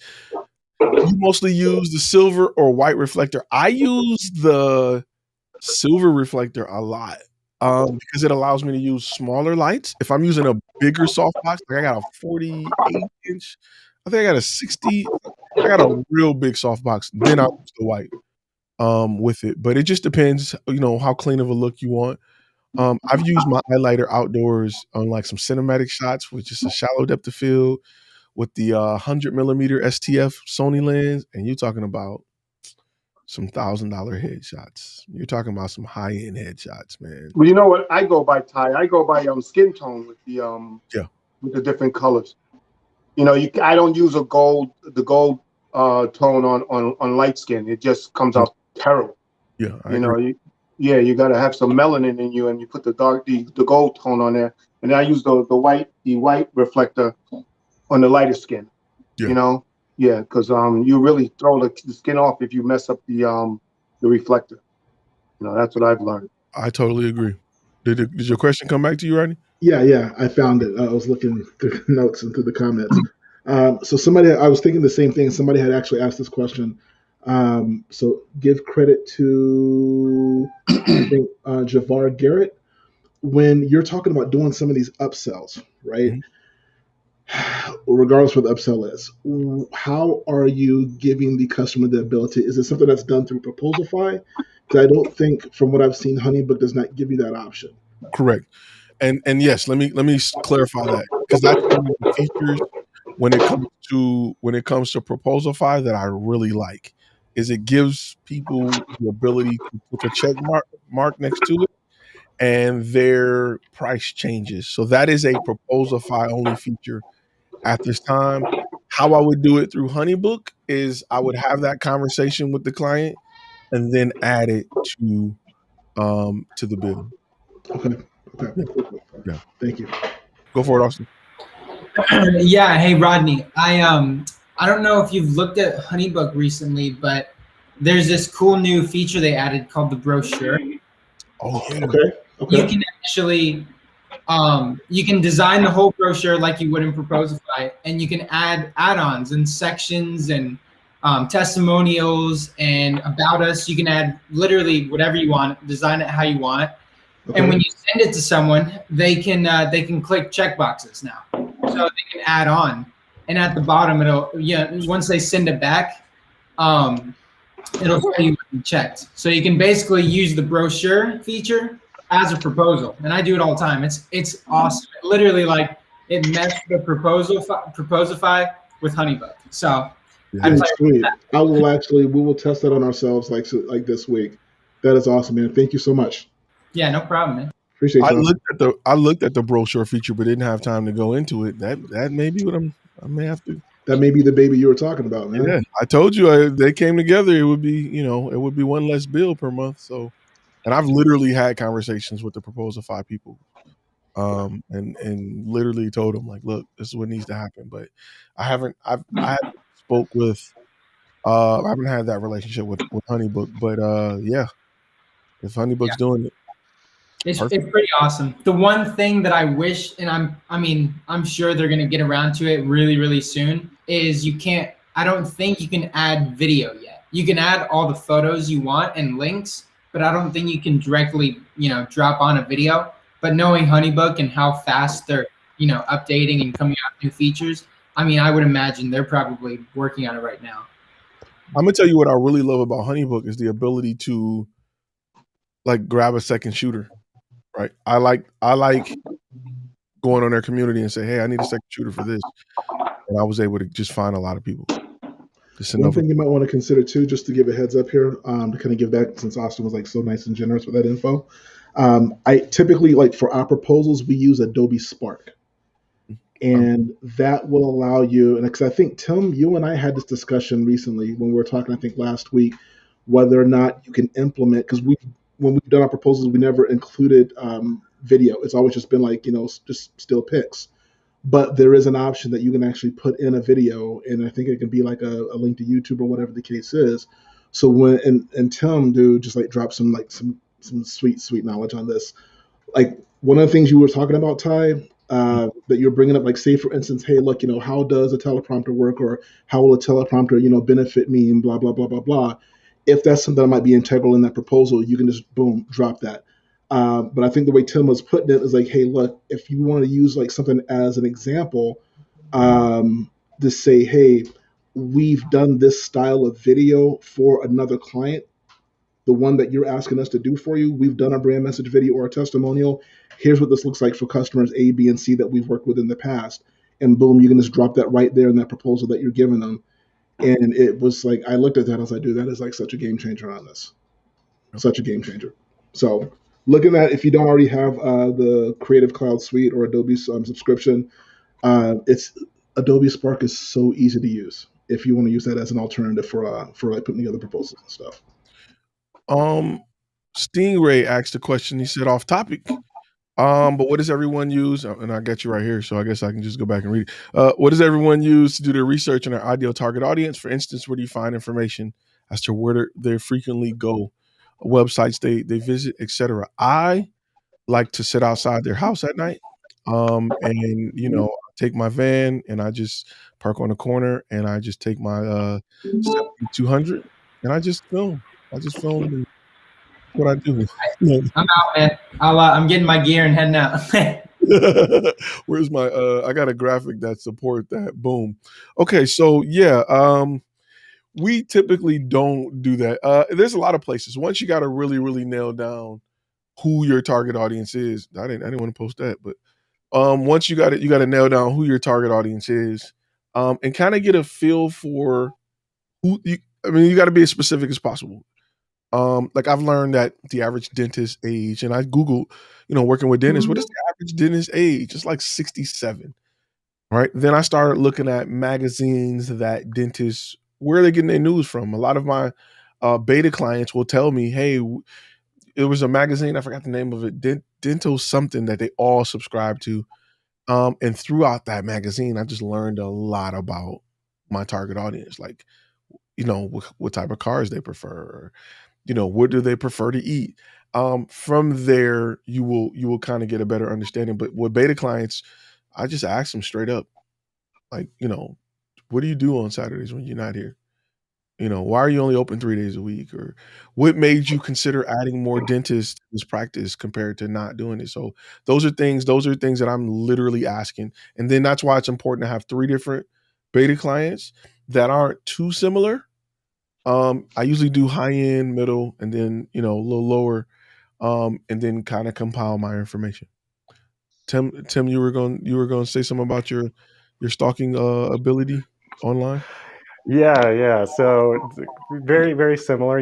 We have a group of people that go out and do. I'm just kidding. We don't do that. We don't stalk nobody. Not in that way, I should say. But no, the big thing is, so like we actually have what we call scary good targeting. So it's an entire framework that we use and we fill it in. it's something we are going to be talking about in a few other things. But essentially, like the big things that we look at and are like a few things on that worksheet is I look at like what are things that they are normally doing, right? Like what kind of tools would they use, right? Like obviously DeWalt's, you know, whatever they're using, Porter cables, I don't know. There's all kinds of brands and things out there, right? What are the tools that they're using? What type of vehicles do they normally drive, right? We look at a whole bunch of stuff, right? Like what are probably TV shows that they watch a lot of? Is that probably HGTV if they're doing construction work? Is that, you know, XYZ? That's really the big thing. There's a lot of things to look at in that. And to me, one of the best things that you can do is like, even if you're doing Google, you're doing any of that stuff, like Google has its keyword planner tool. But what I actually like to do, and I believe we talk about it in our free beginner's guide to Facebook ads on our channel, is go into Facebook and go and just look through the different interests that are on there, because that'll give you a good idea of who you can actually target in advertising, because Facebook collects way more data than me, you, any of us can ever really collect. And you can go in there and you can maybe look based on specific job titles. You can look at, I would look at specific colleges or trade schools that people go to, right? And those kind of things, because if somebody went to a trade school, a specific trade school, they're probably in your market, right? That's what I would do is just go and deep dive into some of that and get on a few of the other platforms, right? Like get onto Pinterest. They all give you the ability to do interest-based targeting. And based on what you can find, if you can find it in those ad platforms, that's who you should be going after and the information you should be using. Because once you start going and doing ads, you already know you can target those things. And even if it's not in Facebook, even if it's in Google, they're probably going to share very similar interests, because realistically, they're all mainly getting their data from Oracle. Oracle's the largest data collection company out there. But I would even look at the same thing, like, do they use credit cards? Do they use debit cards? If they use credit cards, what credit card companies are they using? You know, all those things are just going to help you really deep dive into that. Like I said, I can spend, I don't know, probably 6 years just talking about all the ways you can go out and find that data and that research. But that's where I would start for sure. Definitely. Yeah, it's information is key. Information is key, especially when especially when you're working within your niche. But keep drilling those beta clients too, man. Keep working them. And that's why the relationship is so important. People think, I'll just go there and get footage. Screw the footage, man. I want the relationship. I want to understand how they think, why they think, what they think, and then I can build my brand around it to be more successful. So that's something that you got to keep in mind as you grow this thing, because once you get better at it, you'll see a lot of things change. Your ability to close more sales, your ability to be more efficient with marketing, your ability to be more efficient in how you shoot, why you shoot, what you shoot. And you'll be able to develop a product that is just easy. McDonald's have developed a cheeseburger that's just easy. It's consistent everywhere. It's the same amount of onions, the same amount of pickles, the same amount of ketchup for every burger. They get it. They know what people like, and it's just easy. So they're able to just quickly make it for everybody and be consistent. So that's something that something to think about as you gather that information. While we're on it, any other upsell questions by anybody either watching via chat or that's a part of the show?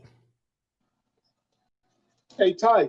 Yo. So, when you're upselling, does it go by a percentage base? I mean, I know you always say pricing is due to area and stuff like that, competition and whatnot. But so how do you do it? Do you go by a percentage or how does it work out? So the only place where I do an upsell percentage is usually within expediting it. When I do a flat rate for teleprompter, or it's a flat rate for just about everything. And it's per day. So if we're doing teleprompter, it's per day. Reason I do that is because it may, let's say we got a 2-day shoot, it may allow me to say, hey, first day we're doing all talking heads, second day we're doing all B-roll. So everything that I upsell, if we're doing drone for 2 days, guess what? To fly a drone, you need to have a pilot. You need to have someone that can sit there and view, everything that's going on. So that I got to pay that person for a second day. So everything is usually broken down at a flat rate per day. Okay. That's how I usually do it. If you're going to do 2 outfits, cool. It's going to be a flat rate per outfit. 3 outfits, a flat rate per outfit. That's what I do now. And the reason why it's so great to build these blocks, because let's say I get a client and they pick a base rate video production shoot, hypothetically, and then they add 3 things on it that are upsells. Now that overall price, if they decide to do a subscription-based service, I can offer a discount to that. Or I can say, hey, if you sign up and do 3 months free, we can throw in a teleprompter, or we can throw in a certain dollar amount of things to help close the sale. Because remember, upsells in most cases are almost pure profit, depending on what you do. Everything should be of profit, but an upsell should be more profit. Upsell should be a big item for you as far as profit. Because you know what happens with me is I do editing on all my pictures, and I heard you earlier say, well, skin softening and such things and that sort. But I'm always doing editing, so I think now I'm going to start, you missing money, charging for that. Because it's not your fault people ugly. You know what I'm saying? Like, it's not your fault they got. Yo, this is a serious conversation. It's not your fault people show up with wrinkles and you know what I'm saying? That should be an upsell. I'm taking a picture of what's being presented to me. I am going to make sure the color is accurate, the exposure is fine, the composition is great. Anything outside of that, I'm upselling. You can't get mad at me if your teeth not as white as you want them to be. Them your teeth. You know what I'm saying? Like, as shady as it may sound, it's real. Them your teeth. You knew you were taking pictures today. I literally had somebody who just showed up a train wreck. And I'm like, you knew you were taking pictures today. You know what I'm saying? Like, what you want me to do? Like, I'm not going to sit here and spend 8 hours airbrushing everything when you knew what you presented. Right, it's not up to me to, so I'm going to have to charge you to do that. Right.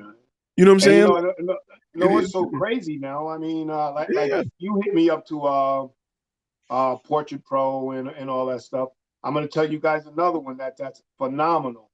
Luminar AI and Luminar 4. Unbelievable, man. Yes. I don't know if you guys have tried it, but it's unbelievable. It makes your job a lot easier. Man, it makes it processing is nothing, man. Nothing. Click, click, click, done. It's all sliders. Yep. I've gotten rid of my Wacom tablet because of that. Yeah. I got one collecting dust right now. Yeah. Yeah. So just letting you guys know. But that's because I do, like I said, I do editing on all the pictures. I'm going to start changing that whole thing around. Upsell. You thinning wrinkles, and they knew that's what they, you know what I'm saying? Like, that's like you bringing your car in for a car wash and we repaint it. Like, nah, you knew that dent was there when you wanted to wash it. We just cleaned the dent good. That's it. You know what I'm saying? Like, you got to be, you're putting in more time and effort. And I know the artist side of me wants the image to look its absolute best. The business side of me wants to make the most profit possible. And the client has to determine what they want. This is what we can do. I give examples in my headshot proposal. I have examples of, we're doing teeth whitening and not, and we add makeup, and I have examples of that. And you'd be surprised that we'd have I've done headshots where we took pictures of like 50 people, and let's just say for numbers, it was $100 a head. Well, we do face, we can clean up the face and things like that, but it's $25 extra. I mean, you're adding $25 times 50 on something that takes you 2-3 clicks. It adds another minute and a half to editing images. Right. And congratulations, you've just added 25% more to your ticket. Right. And it was, the business was mostly men. It wasn't even, it wasn't even like women that was worried about it. So now I just added, a car note and a half, or I just eliminated 2 bills in my life simply by knowing to charge more where I should be charging more. This is when we do pictures, my job is not to enhance what you present. My job is to properly light it, make sure that it's sharp and in focus, make sure that the composition is there and the colors are accurate. Sir, your teeth are that yellow. I'm sorry. Like, I know you don't like it. We can fix it, but this is what you presented. Now, question. So now, if you take that to a beta client, should you give them a before and after photo? So this I can do. This is the original picture, and I'm going to show you what I can do. And at different tiers, you can do like a basic editing, which like Photoshop has their basic editing. Then you can say, okay, I'm going to take it to Portrait Pro, and I can do this. I can do hair, makeup. I can do all kinds of different things. Intensifying, and then you can take it to Luminar and do all different things. Go ahead, So Sean. I wouldn't name the programs that you're using, and I'm gonna let Tim jump in a minute because Tim made a great point in naming it something unique. This is our Hollywood level headshot where we thin wrinkles, brighten eyes, with sharpened lips. This is our indie film level. I would create different levels to it and then have it the same picture and then have different examples.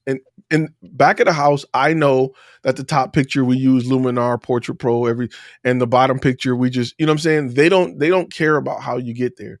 But I would come up with the levels, that I would name something different and let them choose and have an example of all of them next to them and let them choose what it is. Okay. And that's how I would do it. Tim, I know you wanted to say something. I'll let you jump in real quick. Yeah, and if you're working with a beta client, the best thing that I think that you can do is ask them, like, how much more would this be worth if, here's the picture that we had, here's the one that's touched up. How much more is this picture worth to you versus this one? I know this is the one that we delivered to you, and this is what you, quote unquote, paid for, but if we went and did this, how much is this worth to you? Of course, if they lowball you, don't just take that price. My thing is with your upsells, you should always be like, anytime that you send something out, add an extra dollar to it, add an extra 5% to it, because you'll start to see, like, it's just like anything. There's always a bell curve, right? You're going to keep going until you start to see less people take that. That's how I always look at pricing, is like, just keep adding on to it, because you'll never really know, right?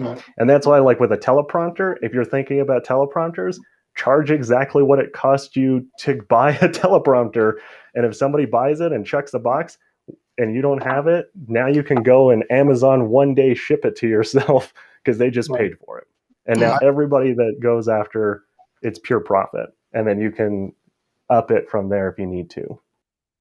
I literally got a majority of I stopped buying stuff just in case and started only buying stuff when I got deposits for it.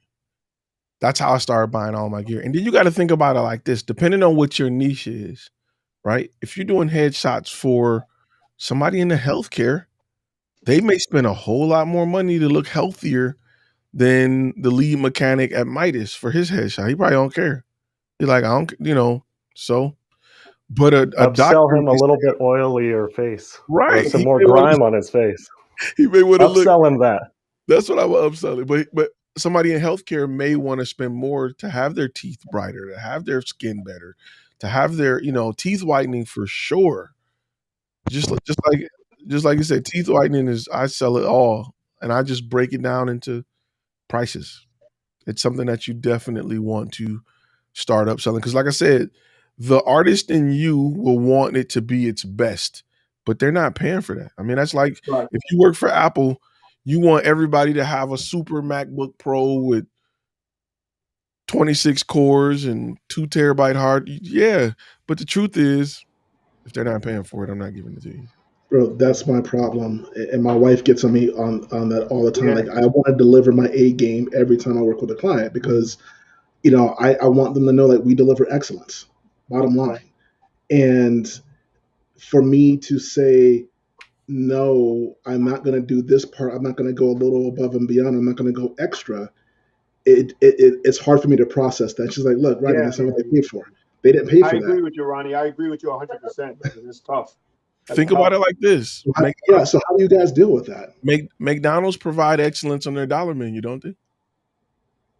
It's excellence at every level. It don't have to be the top thing. Provide the best dollar cheeseburger you can provide within that dollar. Again, don't let the art side outweigh the business side. We're in this to make money. This is about business. It's about business. It's not, don't take it personal. It's just business. So the profit is king. Tim's itching right now. You want to make sure that at that level, because you got to leave some room. Think about it. If a client get a $500 video for you and you kill it, why would they come back and how can you upsell them to a $1,000 video? When I go get donuts and I ask for 6 and the lady put 8 in there, I'll never order 6 again. I just start ordering 4 because I know she's going to put 2 more in there. You know what I'm saying? Like you really hurting yourself. You want to offer dollar menu excellence, but don't overdo it where a customer will get less next time. Like everybody else is just doing like bare bone minimum or not even that. And that's the problem. It's like, that's not how we operate. Tim, go ahead. Please, Tim, go ahead. So Go ahead, Tim. real quick before you jump in, find other ways to offer excellence. Offer excellence in your customer service. Offer excellence in your sales process and going through it with the client and walking them through it. Offer excellence in helping them upgrade it. Don't offer excellence in the area where you make profit. You know what I'm saying? When you go into Golden Corral, they don't put out more food. They don't put out 30 new dishes. They just find a ways to make your stay at Golden Corral better by giving you better silverware, or they find a way to give you more without giving you the bread and butter. Real quick, because I know Austin had his hand up first, so I'm gonna let you jump in, bro. Yeah, I was just gonna throw a quick thing out there. Me and Tim talked about it, but I know we're talking a lot about on location or extra actual technical things to use as an upsell. But one thing that's been huge is upselling the steps to take after the client receives the video.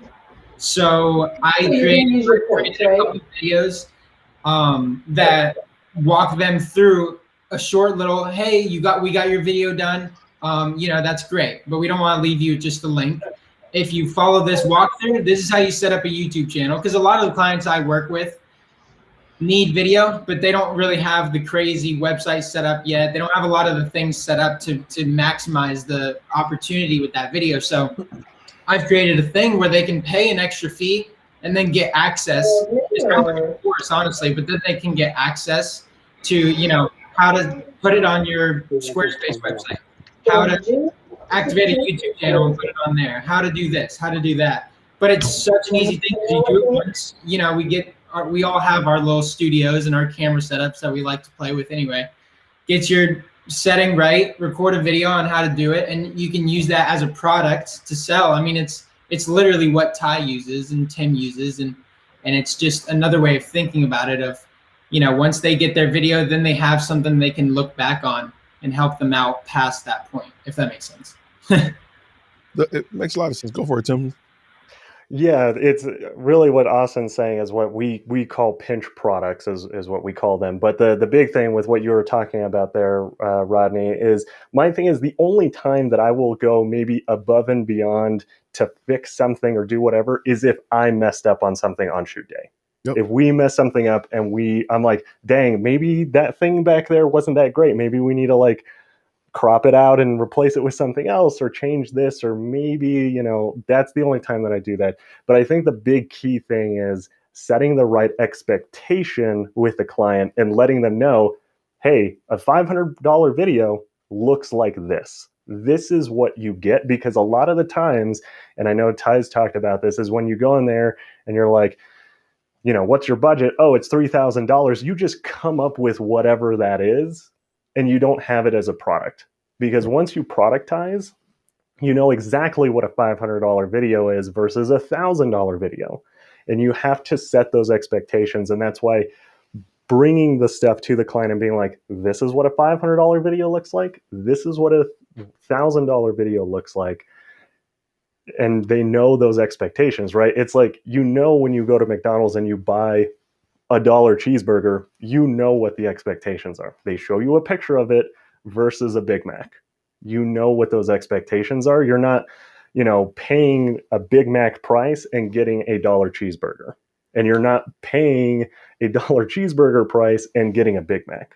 You know that. And I think that's one of the biggest pitfalls to not understanding productization is that if you're just trying to do it off the cuff and you're like, well, we can do this and all this, whatever, and you don't know that, you're probably, to a degree, giving somebody way more that they would have gladly paid you way more later on for, but now you're essentially pigeonholing yourself on that price because now they're going to expect every single video, whatever. Now, don't get me wrong, like a beta client and a client that you want to impress that's going to bring you a lot more money, since they're, you're still working on pricing, you're still doing that. Yes, I think you want to essentially try to a degree, over deliver, but you want to make sure that, okay, like if this is what I'm delivering because I've now productized it, how much is this worth? Originally, I thought this was maybe a $500 video, but actually it's a $1,500 video. You need to know those things. That way, when you actually go out and you sell it, people understand why it's $1,500. You're setting that expectation of this is a $1,500 video. This is what a $500 video could look like. Or you could just simply say, we don't do $500 videos. Like our minimum is $1,500. This is the minimum that you're going to be spending, right? And it needs to be a clear difference. Yes. There needs to be, just like anything, they should be able to look at them side by side and say, okay, I understand why this one is $1,500 and I understand why this one is $500 or $1,000, or I understand now why this one is $5,500. Right? I understand those things. And I think that that's the big thing, is not setting those clear expectations or trying to leave it up to the consumer to figure out why they're different. And to me, if you're doing that, you're really going to miss the mark. And that's why you'll have one client that's 100% happy with something, and then you deliver the same exact thing to somebody else and they're not happy with it. It's because you haven't productized enough and you haven't set clear enough expectations on how and what that product is going to look like once it's delivered. So hopefully that makes it a little bit clear. No, it does. It does. And I know I got to get back to the lab again and dive deeper into that module too.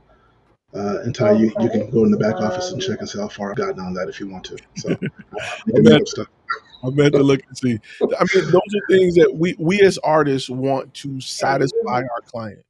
We as artists want people to be like, man, this is the best I ever. We want that. But as business-minded individuals or business owners, we have to set the bar. We can't blur it between what our lowest item is, what our best item is. Great example of this is car companies. There's a big difference between, whatever Chevy's lowest vehicle is and their Corvette, right? They both get you from point A to point B. There's motor differences, there's comfort differences, there's technology differences. You can't blur the line. So can I just interject real quick? Yeah, go for it. Because I think I just had that epiphany. So, all right. So, because I think somebody even asked in here too, like, what is the difference? I think it was Vision Ignited. Like, how do you identify between like a $1,100 or $500 and a $2,000 video? So let's say that we go in and we're going to do like some talking heads, some interview stuff on corporate level. We go in, basic, bottom line, bare bone minimum. We go in, no backdrop. We just go and use whatever interior is there. We do a one camera angle and you do talking head and you get asked questions and boom, boom, boom. We tweak audio, we color balance, but we don't color grade. Okay, so you guys are right? We clean up audio and all that stuff and boom, we deliver it. We step it up another level. We might go in with 2 angles or 2 angles with a second camera or a third camera on a slider. Then we also have a backdrop. We take it up another level, we might also add B-roll. We take it up another level, we might start doing drone work. And so that's where you guys are getting at. Okay.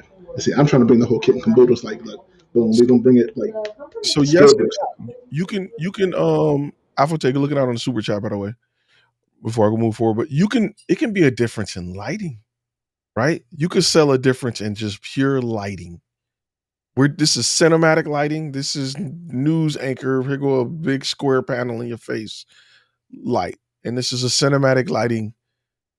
And I mean, I can show you the difference in that and why clients may want that. Like, it's so many things that you're showing up just killing it, and it's so many, like, you're just throwing everything out with the baby. You're throwing everything over the boat with the, you know what I'm saying? Instead of saying, and a lot of it is because we often don't have examples of before and after to help the client to make that decision. We're trying to convince the client to even work with us, so we're just showing up trying to kill it. You know what I'm saying? Like, that's why brands typically have so many different levels of what they sell. It's not just a one size fit all. Going back to McDonald's, they got hamburgers, cheeseburgers, double cheeseburgers, quarter pounders, Big Macs, soup. They got so many things to give people just a variety so they can fall where they want to fall within that chart. And they're not just paying anything and getting the best. Go for it, Tim. Yeah, and that's really like what you're talking about is like, right, like, you know that if you get a double cheeseburger or a triple cheeseburger, the patties, all those are the exact same. Like, that's where an upsell comes, right? And you know, like, this is our basic structure package, right? We know, like, if we're going to go and do an interview, this is the base pricing on that. We know exactly what this is. We know all the things that are in there. And then those upsells just need to be like, okay, if somebody gets a teleprompter, we just add that on. That's the third patty on that. Nothing else in there changes. We just know that.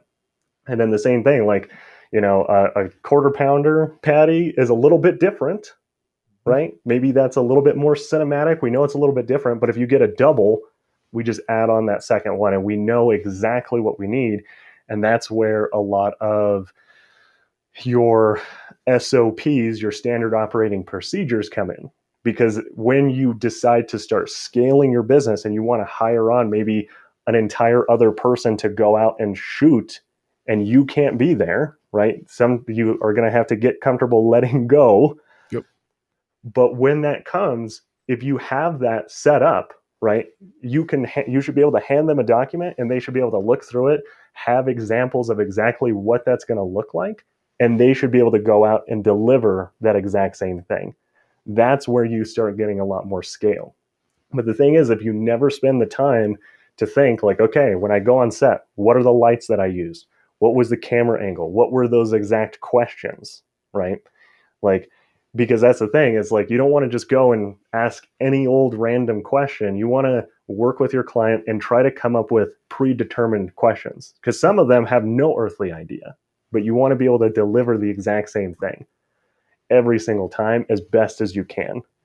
And once you get there, that's really where you're going to be able to go and start scaling, hiring on other people. And really, it's just going to make you more efficient, because you can pull out that SOP and be like, well, we only need this light. We only need this camera. We only need this lens. We only need this.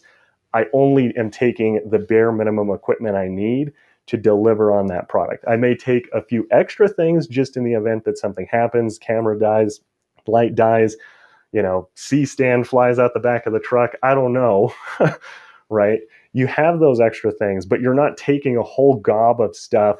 You're not wasting more gas in your vehicle because your vehicle's heavier now, right? These are all things that people don't think about, right? You're not putting as much wear and tear, which is ending up costing you more money on the long term. You're not doing any of those things. You're being as efficient as possible. And that's how companies, like I said, like McDonald's, right? And then to a degree, they already have machines that are like, push large Coke and it measures it out. It does all of that stuff and it's repeatable. And you can start making things quicker, faster, and cheaper for you because you know the secrets of getting those things quicker and faster.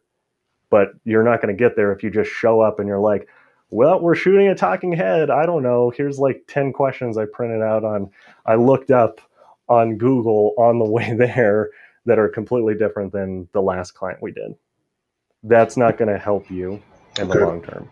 Even if you go to McDonald's, they don't even let the people in the back of house put fries in the dropper no more. It automatically dumps the amount.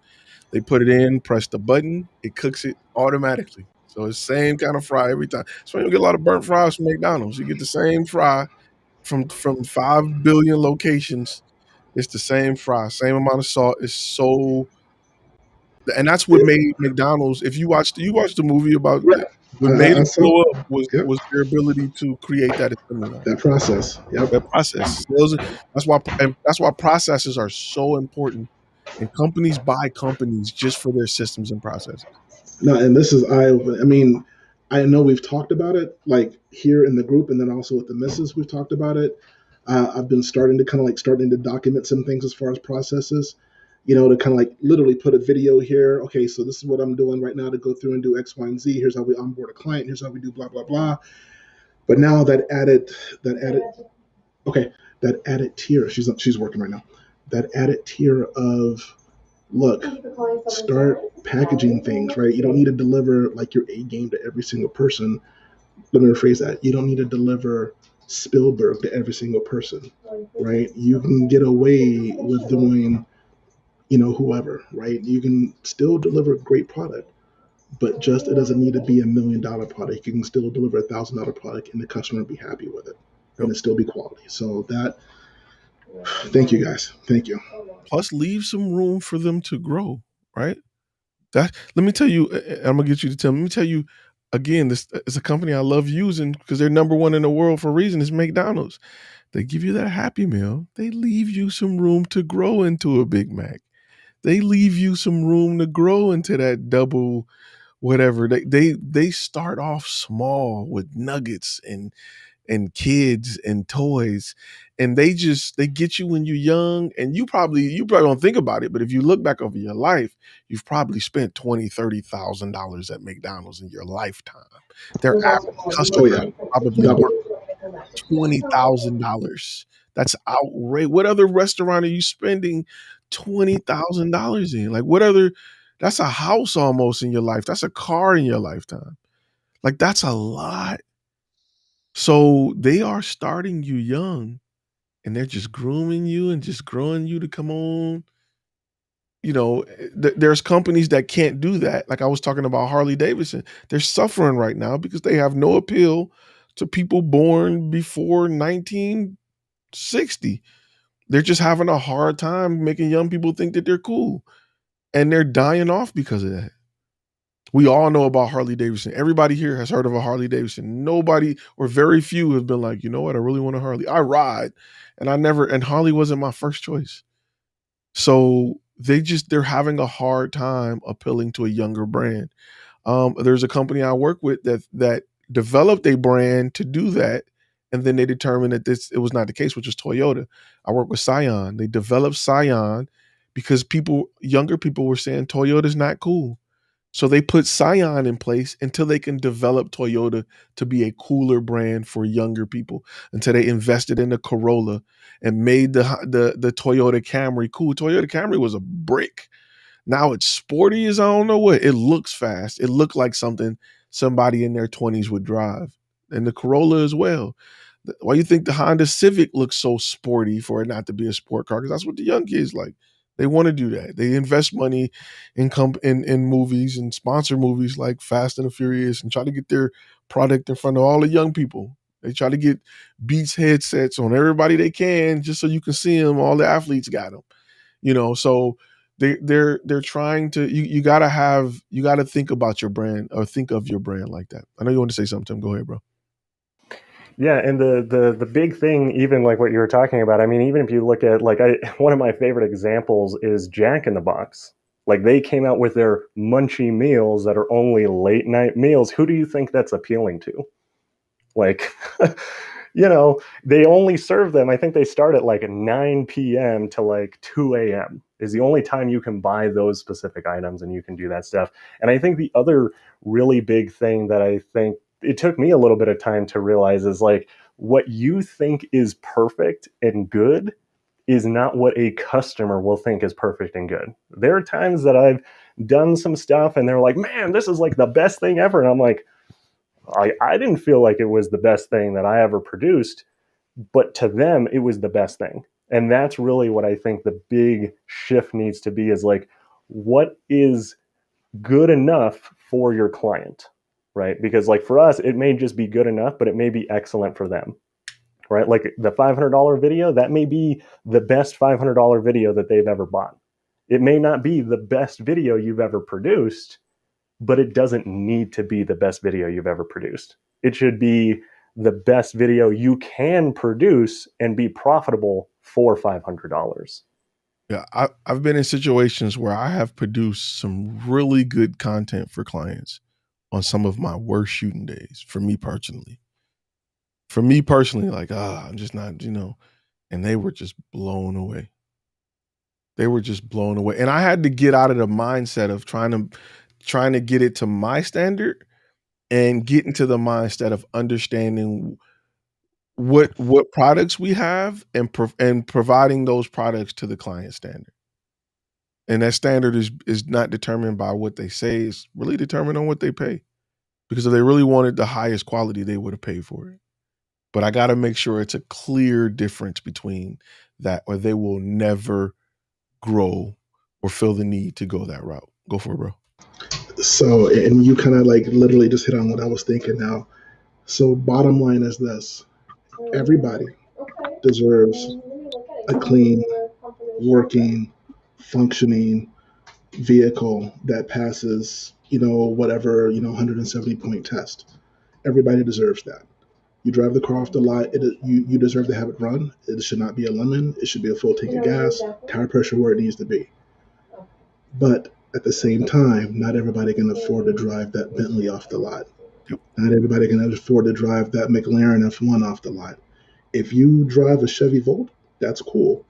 That's the price you pay, and that's what you get, and it's still going to be good. But if somebody's driving a Phantom, that they're going to pay for it, and they're going to get that quality for that Phantom. That's what you get. Yes and no. Really, when you start going Phantom and Bentley, a majority of those sales, a majority of people who buy them, buy it just to say I can. Just your client is gonna go all out on the video with you. If you do a video for their competitor, they're gonna be like, I want a better video than that. What did they pay? Double. Just the flex on their competitor. Okay. And that's just, but if they know, if you're telling them I can beat your competitor's video at this price, don't do that. Right? Don't do it. You're in business to be in business. You're not in business to give everybody the best videos possible. You're in business to be in business. You have to itemize those things. You have to make those upsells. Because the only person you're hurting is you. The only person you hurt is you. The only person who can't supersize their value meal now is you. Because you supersizing somebody else's video. You can't supersize your fries. So you got to keep that in mind. And it's because we're born to be consumers. We think about it from the customers. We think about it in their shoes of, I'm spending this $500. I want the best video I can get for this $500. I'm gonna get you what you can afford for $500, but we need to, we want to show you that there's a next level. And when you get 1,000, we're gonna create the next level for you. But today we're gonna do it at this rate. Most people who buy MacBook Pros started with a MacBook. Most people who buy Mac desktops started with an iMac. Like, there is a ecosystem for a reason. And companies create ecosystems on purpose to get you to be a part of that ecosystem. When you buy a iPhone, they know you're going to probably get an Apple TV. They know you're going to probably get a MacBook. They create these ecosystems. And look at a great example in the camera industry is Blackmagic. Look at what they give away for $1,200. 4K, the Blackmagic Pocket Cinema camera was to get you on DaVinci Resolve. And you get on DaVinci Resolve, and now you order in a color deck.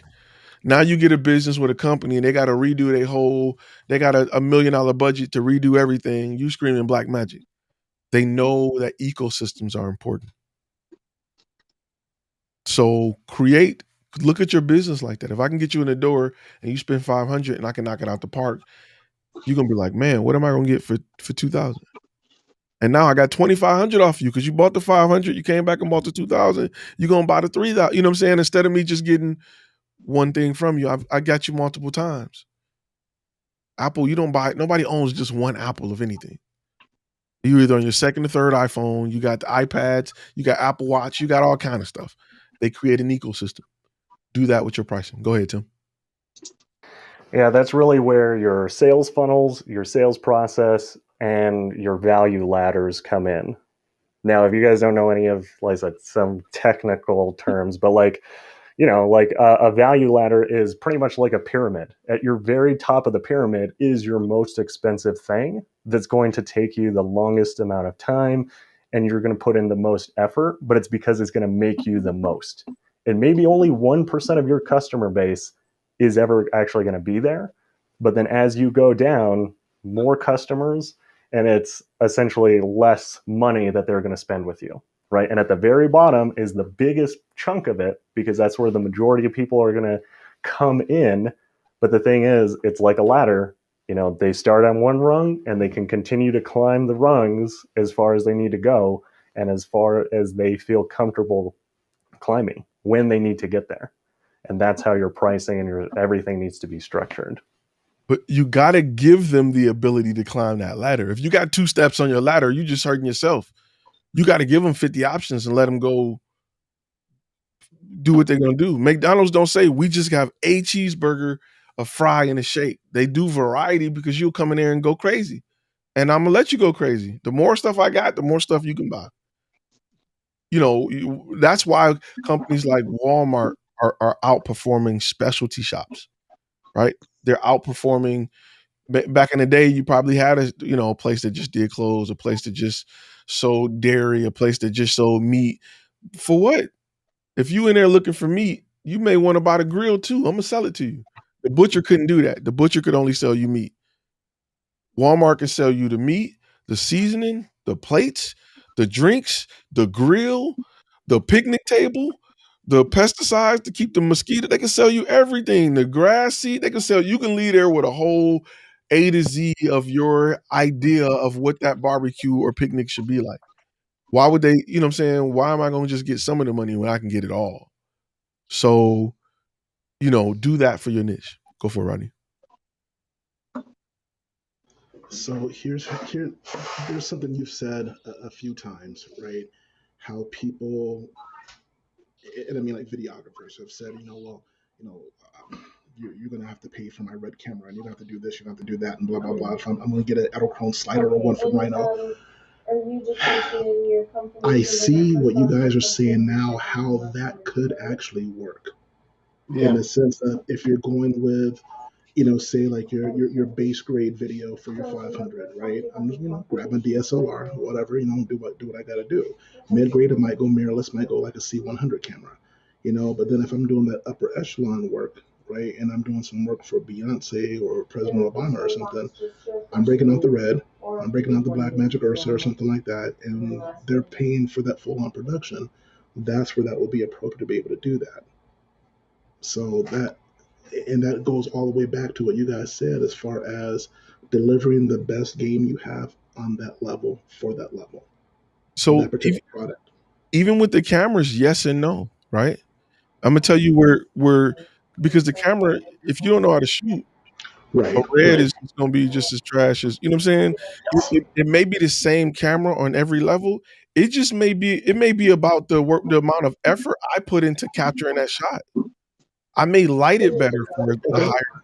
You know what I'm saying? For me, when I get a client, I'm determining what level of lighting. I may want to light the mess out of. I may bring an highlighter. I may do a better hair light. I may do a softer softbox. I may bring out a lens with a shallower depth of field and use the ND filter to get that real bokeh background. I may work harder for a client that's spending more to produce a better shot. I don't even got to change cameras. My A7S III alone shoots in 3 different formats for the same 4K. I can lower the bit rate if you spending, $200 compared to if you spending $800, because with a higher bit rate, I got to have more hard drive space, more computing power. Like, I don't even have to go all out with a different camera. It can be within the same body, and I'm just doing more to provide a better image. So don't think you need to own cameras that you feel are on different levels. No, just saying like if that was something in your repertoire, but no, I get Right. exactly what you're saying. Yeah, yeah, And yeah. you've even said, on a few occasions that you'll have, folks that can get a red in their hand, get a Komodo in their hand, and can't do squat with it, but you can dance and run circles around it with an iPhone. It's Yep. about utilizing the best and every ounce of what you've already got and getting everything out of it. Oh, sure, you see. But yeah, And you got to Gotcha. offer. Just make sure you are packaging it in layers, and you're not just, you're a throttle. You're not a switch. Be a throttle. Like go down and offer different speed limits. Don't just be like everything, nothing. Everything, nothing. Like you ever roll with somebody that did this all day, and you like, bruh, like. So that's how you got to package it. Go for it, Tim. I know you had your hand up. Yeah, no, and just to go on that, like to me, anytime that we've done bigger commercial shoots, really the reason why it's more is because we're really just getting more crew. Like, I don't know how many commercials we've shot in thousands, like high $1,000 commercials that are still just shot on like a Panasonic GH4. Like to me, like better lighting, better location, better actors, more crew. Like if we need a crew of like 15 people, I would much rather spend the money on telling them, hey, we need an actual crew, than let's get a red camera that in the end of the day, it's going to be played on YouTube that somebody's going to watch on their phone, or it's going to be a Facebook ad that if you watch it in 4K, it doesn't really matter. Like, and that's the thing is I can take a Panasonic GH4, but with a crew of 15 people and, $1 million grip truck that we're renting, we can make something that client has probably never seen before, and it wasn't even shot on a red camera or an RE or a whatever. Like I've been on sets with reds, REs, all that kind of stuff, and to me, I'm like, we could shoot the exact same thing with less. Like to me, cameras, in my opinion, to a degree, the last thing, unless it's industry specific, right? If they're like, we want a documentary that we're going to pitch to Netflix, then you do have to have a standard. And that's where that extra price would come in. And we would have to educate them probably on that of like, okay, like here are the standards. Here's how much it's going to cost to just meet those standards. Now, if we want to go above that for, XYZ purposes, then you go back into upselling, right? But honestly, like to me, camera is probably one of the least things that I ever worry about when it comes to pricing. I feel you. To me, I'm like, I would much rather have more lights, Yep. more C stands, and more crew. Yep. Even if you Other than change the quality of light, right? Your diffusers, even if you invested in better diffusers, and because I'm gonna be honest with you, I made a killing with my 5D Mark III, like for video. Oh my God, I done so much with a 5D Mark III. It's not even funny. Like if there's in my lifetime thus far, if I had to put what amount of my money came from what camera, it's the 5D Mark III. It was my go-to camera. That mug shot the worst 8-bit. Now looking at it, 8-bit MPEG HD, and I just knew it. I just knew how to push it. I knew how to get the best out of the codec. It was just my go-to camera. Go for it, Tim. Yeah, and actually, to me, the two things that have probably made me more money is actually my Atomos recorder. That dang thing has made me more money than anything, and it's not even a camera. And the second, I would probably have to say our big 12 by 12 silk diffuser that we have, because we do a lot of outdoor products, like we've done cooking shows and that kind of stuff, and just a client being like, dang, why does everything look so nice? Yep. Like that nice 12 by 12 frame that we got with all them sandbags. Like that one thing, like I don't know how many clients are like, yeah, every time I go outside and I try to shoot something, it just looks terrible. It's harsh. And I'm like, well, we'll just bring out that nice 12 by 12, frame, set it up with a good muslin on there, get that nice soft everything. Like I said, those two things alone. And like I said, having that, I would take that over, whatever red, blah, blah, whatever, RE.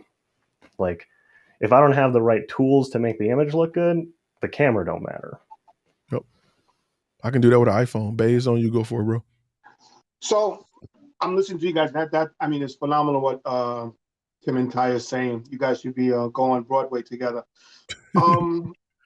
So would you put examples like that on the website? I know Ty, this is probably in the course, but I'm thinking about that. Like, say if you put you go like a basic edit, one click edit with one light, and then up, better edit with two lights and so forth and so far. Would you put examples like that on your website so they can actually see that? Now that goes for you, Tim. You're more into the marketing thing.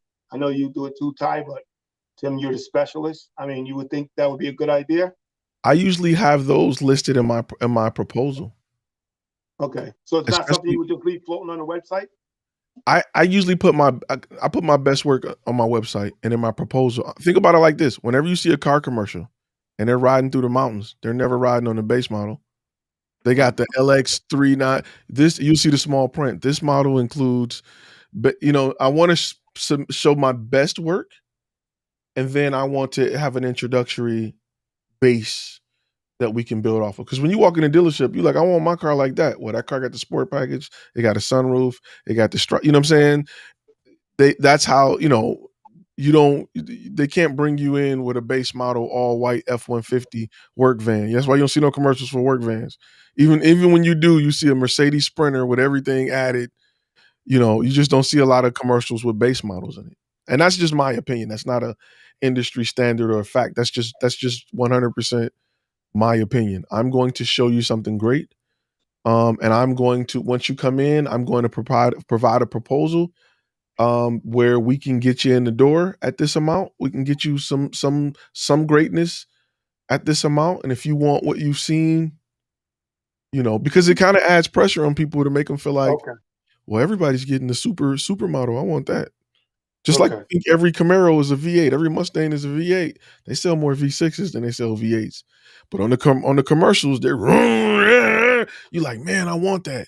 And you go there and you leave with a V6 and you like, but you know what I'm saying? But it's just the commercials don't sell a V6. Like the commercials don't tell you that this V6 is getting 31 miles a gallon. They show you burning rubber and smoke and muscle, right? Muscle cars sell more V6s than actual V8s simply because they push the V8 as, the thing behind the muscle car. And V6, I'll sell V8s 12-1. It's ridiculous. Okay. Good point. Good point. I didn't think of it that way. Go for it, Tim. Yeah, I'll take the opposite side. I think really realistically, I think it's something you test, right? I think that there's value in showing that. I also think that there's value in showing what you have to offer on there. My big thing though is if you're going to do it, what you want to use is something called anchoring, where essentially you show them the very first thing on your services should be the most expensive thing that you have. A lot of people get this wrong. They put their cheapest to most expensive. And you don't want to do that because you want to put the most expensive thing so that people are like, I don't know, that sounds a little out of my budget. And then as they start going down, they're like, well, man, I really want that thing. Like this has that. And to be honest, there's actually a lot of companies that use this to actually persuade you to buy something that actually has better profit margins for them. So perfect example of this is if you've ever gone to a nice restaurant and they have a wine menu, the first wine that they show you is the most expensive wine. A good restaurant will show you the most expensive wine that they have. And actually the second most expensive wine that they have for you is the second to last wine. And the reason is because they know that the very, very bottom price wine, nobody wants to be the cheap guy. You don't go out and you're like, yep, I'm the cheap guy. I buy everything at the cheapest. Like nobody wants to be the cheap guy. So that you end up going and you look and you're like, dang, $2,000 for a bottle of wine. That's pretty pricey. I don't want to spend $2,000. Let me go down. The second to last one, maybe it's $50. Hey, $50 doesn't look that bad comparative to $2,000. But that $50 bottle of wine, they're buying for maybe $3. And now you just bought the second most expensive wine that has the best profit margins. And you didn't even know. But that's because they understand how to essentially do their pricing model and that kind of stuff. So to me, I'm a big person in if you know exactly what your prices are, you're confident in what they are, and you can show them properly. If you can't do that, I don't recommend putting it out there because, like I said, that comes down to not presenting it properly, doing that kind of stuff. So if you can do it, I say 100% do it, because the other thing is you're going to have a lot less people getting in a conversation with you and then being like, well, I don't know about the price. I don't know about this. They already know that. They know if they can afford it. They know exactly what they want. And really all it is like, all right, just sign right here and I'll take your credit card. And like, that's it. And selling becomes really, it's not even selling because your website did all of it. So I think that it's valid. I think both points are valid. You just have to, I think, weigh a little bit of the pros and the cons. And to me, I'd say test it. A/B test it. You can simply do that. Like, I definitely think I think actually we're saying the same thing. I'm just saying to display, he's saying present the most expensive first, and that's exactly what I'm saying. Punch him with that and then offer. So we're saying the exact same thing. And this is why it's extremely important that you structure your pricing, right? You can't, if you're eyeballing it, if you're coming up with prices, you can't do this. You have to have your pricing structured.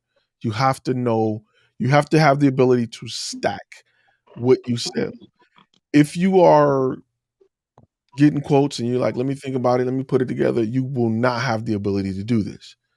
So you have to sit down and say, okay, again, what is my niche? What do I sell them? I need to make blocks out of everything that I offer. You know, even if it's a big block of headshots, I need to make another block of teeth whitening or, you know, skin smoothing to this level. Like I need to make blocks out of what I do so that I can offer it. If you don't do that, you will be lost trying to figure this out when you're eyeballing it, trying to make up stuff and it won't add up. And clients will have integrity issues with you because they're like, well, that's weird. For our video, it's 100. For 8 additional minutes, it's another $50. Well, that don't make sense. I don't trust you now because I feel like you're trying to get over on me. I feel like you're trying to do something fishy. I'm losing trust in you. The prescription that you offered don't seem too legit now. All the stuff that you tried to help me with, I ain't fully trusting. I'm not really feeling it. So have that together before you talk and deal and work with clients. Have that in place. Because trust me, I've lost sales with big clients, because when they wanted to make changes, I couldn't make them. So something you got to think about before you start jumping down the rabbit hole of trying to get it right. You know, something you definitely want to think about. And it's, you know, upselling is big, man. It's something that takes a lot of attention. It takes a lot of time. It takes a lot of planning. But once you get it, you're going to wonder like, man, people say they want higher paying clients. People saying they want more money. People saying they want to work less and get more per shoot. This is how you do it. So that is the key to going from $200 a shoot to $2,000 a shoot. People want to know the magic sauce that you sprinkle on it. It ain't about staying away from cheap clients. It ain't about, you know, it's about showing value, but this is a very big component that you need to fully understand and implement to consistently land big clients, to consistently have $2,000, $3,000, $10,000 jobs. This is a part of what you really need to focus on. And a lot of people skip over this and they have other parts in place. They have other pillars in their house, but they don't have, you know, this. You know, it's great to have the reel and the presentation.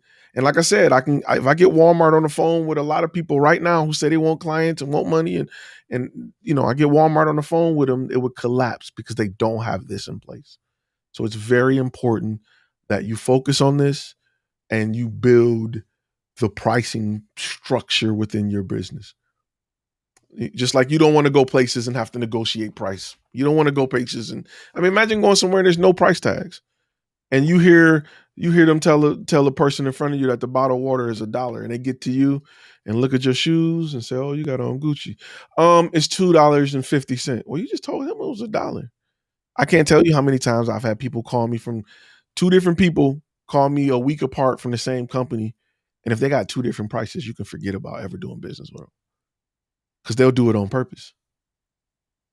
Especially with companies that have that leeway and gray area of price. Businesses want to work with structure. They can plan, they can map out budgets, they can work with you long term if you have structure. So build that structure and test it out on your beta clients. Your beta clients is they are there to have stuff tested on them. They are your guinea pigs. They are your test subjects. Test them. Use them. So Ty, Yep. so I'm sorry, hold on a second. I know you good, bro. Pick their heads. So when you go to your beta clients and you're testing something out on them, I think you or Tim said that you should ask them, okay, what would you pay for this, or how much is this worth to you? Is that the question you would pose to your beta client? Like, say if I give them a base photo shoot, a backdrop, one light, no editing. Let's say that's $100, per person. Let's just go with that. Mhm. And now we work our ladder up, as Tim said. The next one to be 2 lights with basic editing. The next one to be 3 lights with Hollywood editing, we want to call it. And that you'll work your way up to $250 a headshot. I mean, that's what I'm thinking of. But now, what do you ask your beta client? Okay, what do you think this is worth to you? Would you approach it that way? So I'm gonna tell you how I would approach it, right? Because a beta client is not gonna care how many lights. They're not gonna care what you do on the back end, right? You get a base shot and say, this is the basic photography. Then you come out with a shot that's better than that. However you get there is on you. You may get a little more dynamic with the lighting. You may say, I'm gonna put an eyeliner. You call this and we're just gonna make it easy.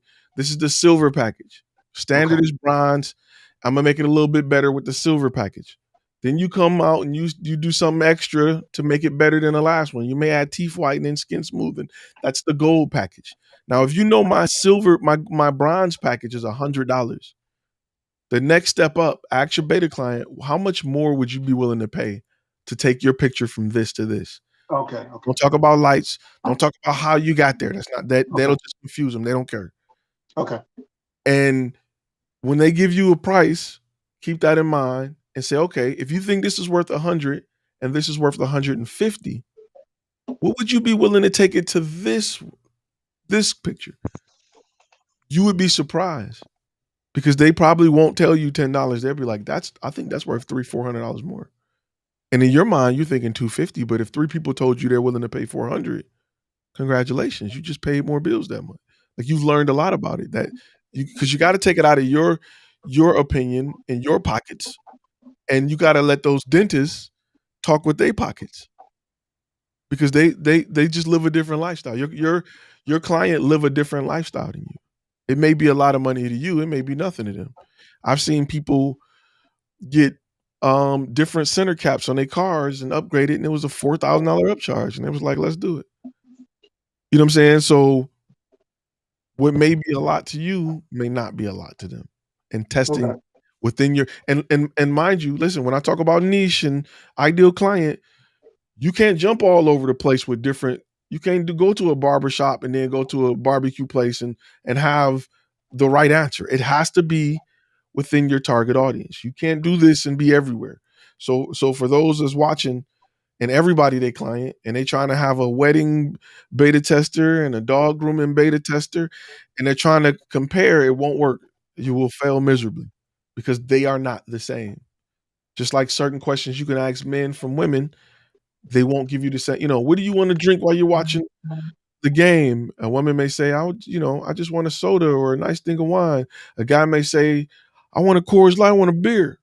You know what I'm saying? Like, it's just different. So what you got to do is specifically ask somebody or ask a group of individuals or beta testers that's within your niche and target audience, and then compare what they give you.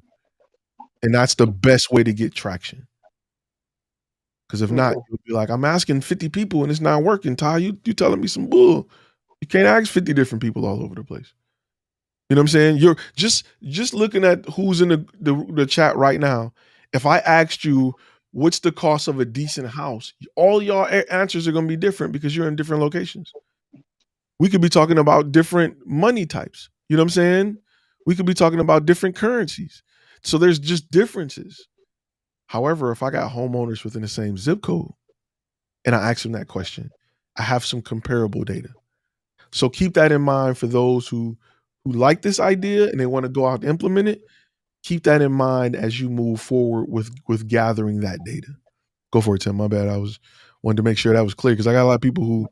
Yeah, no. I definitely agree on pretty much everything. The other thing that I would say is just don't ask one person and make that the price. Because I don't know how many times they're like, well, I asked this one person. And I'm like, asking one person is not the majority, right? You want to make sure that you're asking 3, 4, 5 people. And then the same thing is like, and I know Ty's talked about it, like as time goes on and the year goes on, look at increasing the price. Like to me, I'm like, don't always just be like, well, that's it. That's the price. It's never going to change. It's never going to do any of that stuff. I'm like, there's industries all the time that like price goes up. Like to me, I'm like, when Adobe became a monthly subscription, your price should have gone up because of that. Like that's just cost of doing business. And a lot of people complained about it. But to me, I'm like, well, if you're complaining, it's because you ain't raising your prices. And if you're not raising your prices, you've got nobody to blame but really yourself. Don't blame Adobe. Like Adobe's doing what it needs to do to make money. If you're not doing what you need to do to make money, that's your fault. It's nobody else's. Especially as a business. Yeah, and that's the same thing. That's why I'm like, yeah, when Adobe's price went up, guess whose price also went up? Our price went up. That's just the name of the game. That's how business works. And if businesses can't afford it, then hire Joe Schmo down the street. He'll do it for you. Yeah. One thing you got to think about as a business owner who control your own destiny, one thing it was hard for me to break, is a lot of the choices you make in life, you're choosing to stay in the same like tax bracket. You're choosing to remain middle class, poor, or whatever you want to call yourself. You're there based off the choices you've made to stay there, right? You gotta push the envelope. You gotta go places you ain't never been, right? You gotta do that with your pricing and your quality and your understanding of business. A lot of people will buy a lens before they buy a course, and that's cool. You've made the choice to buy something that depreciates compared to buying something that can help you go to the next level. So you can't complain to people. You can't get mad when you see a Bentley because you made that choice. And for me, moving to Dallas and being around Lamborghinis and Bentleys all day, I realized that these people are no different to me. They just made a choice. They were born into it. And you could say, oh, you were born into it. Even being born into it, they made the choice to live by that standard. You have to make a choice to live at a higher standard. You have to make a choice with your business to offer a higher level of quality, offer a higher level of service, to offer a higher price point. That's not, and a lot of people fail because their price point is based on their pockets. You're not selling to you. That's why stop asking your friends for advice because they're not buying from you. You cannot live by their pockets. That's why I go after companies because companies have bigger pockets. Right? I go after businesses because their pockets is not, they would not make it off my personal pocket. So you got to get out of that mentality because what's a lot of money to you ain't a lot of money to some people. There's $100 bottle of water out here. And it sounds crazy, but they ain't out of business. They selling it. There's $1 million cars. Mind blowing. They selling them. It's a 10-year backlog. Like it's a waiting list for stuff you can't even fathom, affording. There's a waiting list for it. They can't make them fast enough. So get out of the mindset of your world and money in your world and finances in your world and build a brand that's going to take you to the next tax bracket. You can't do it by designing it for people within your tax bracket. There are some companies that excel at that. There's the check cashing places. They're called high risk companies. Don't build a high risk company. And, so that's something that's just the mental side that I had to go through. because I'm listening to cousins and that's too much. Headshots, you trying to get 100 out, you know what I'm saying? You can't listen to that. They are in that tax bracket that they in. My client is not in that tax bracket because I'm not trying to be in that tax bracket. So with that being said, it's been what, 2.5 hours, 2 hours and 46 minutes. Any last questions before we get ready to wrap for today? No, everybody good? Everybody popping up. Go for it. Oh, go ahead. Yeah, it's all you. We gotta hear your voice. Thank you, Ty, for the time. Don't worry. You're making this live. I know. You know. Because here in Rome is like 11 o'clock is very good. Thank you very much. I knew if anybody would appreciate it, you would, because I know you I did. I know you do that too. Very appreciated. Thank you very much. That's okay.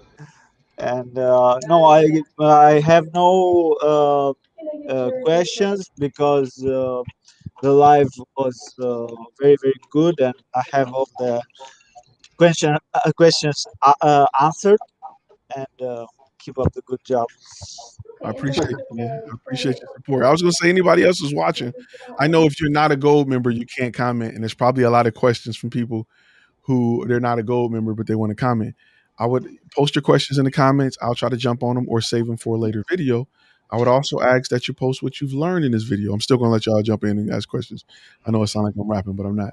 But if you're watching, make sure you definitely post some things some questions you have. Real quick, I'm gonna answer this and then I'm gonna let you guys jump on and then ask your questions. Things you can upsell in wedding photography. A lot of stuff. That is the upsell capital of the world right there. There's just so many things. I've sold traditional video. I've sold wedding photography. There's just so many separate shots, group shots, different type of shots, different theme shots. There's so much you can upsell with wedding photography. It's not even funny.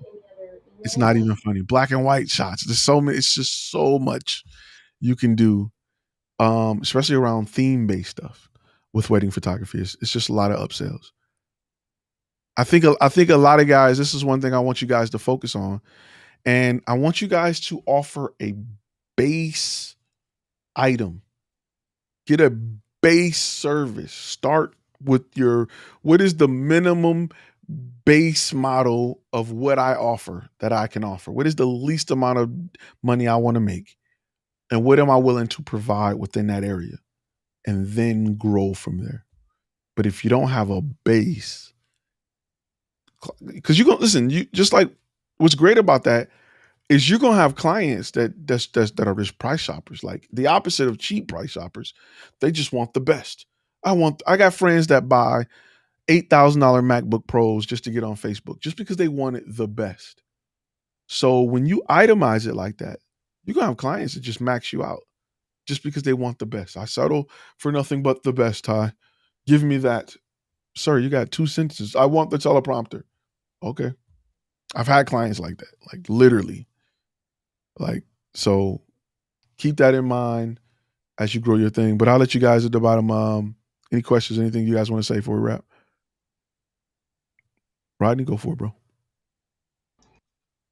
Sorry, just real quick, because I know I missed like the first hour of this. I forgot, our gold member lives, are they recorded and saved in the community area?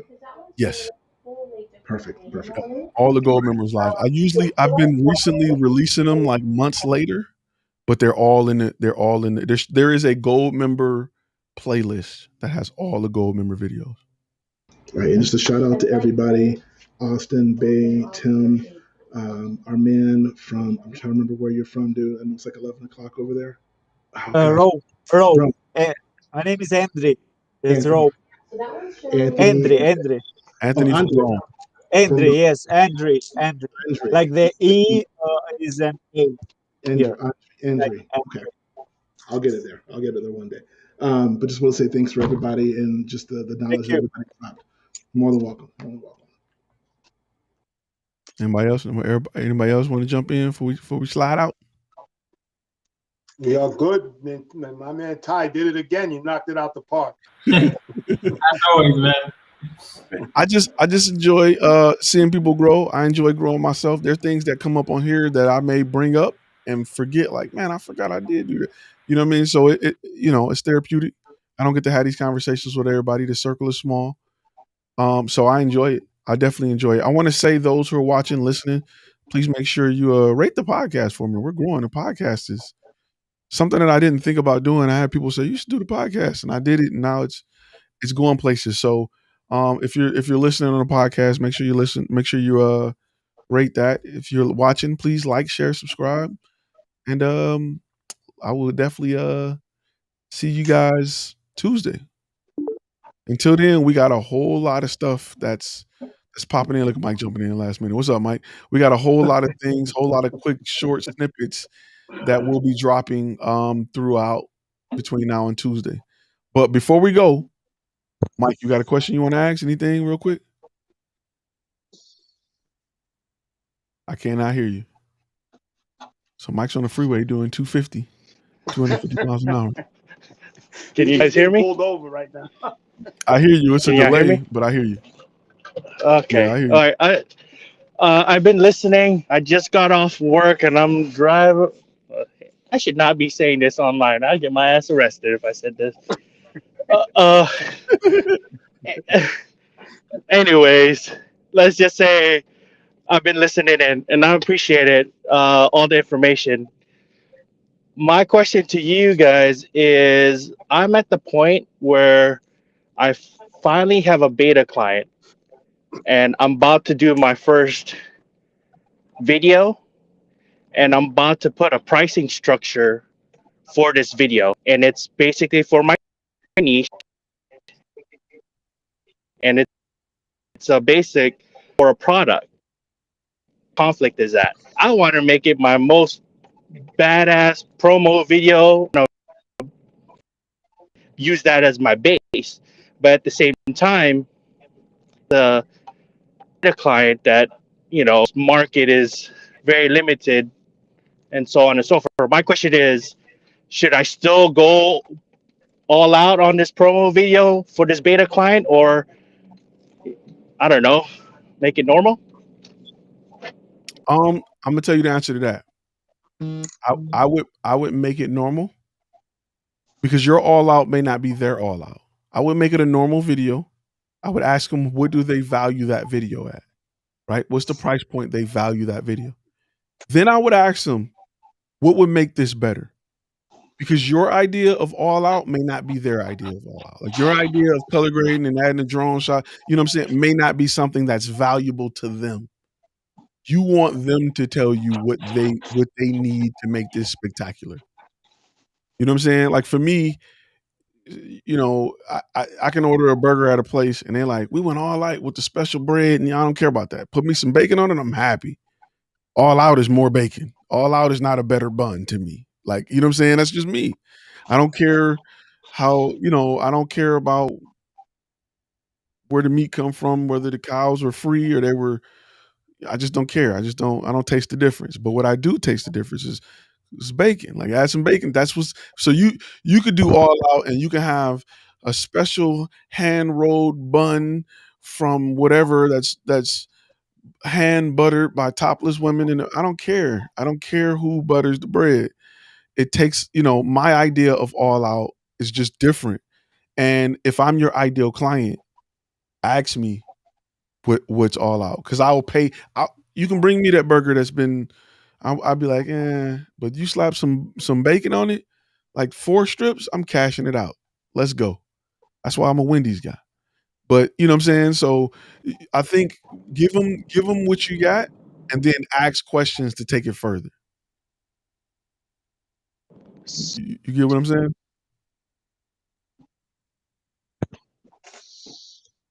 I think there's a delay because I don't hear you, bro. Your lips moving, but I don't hear you.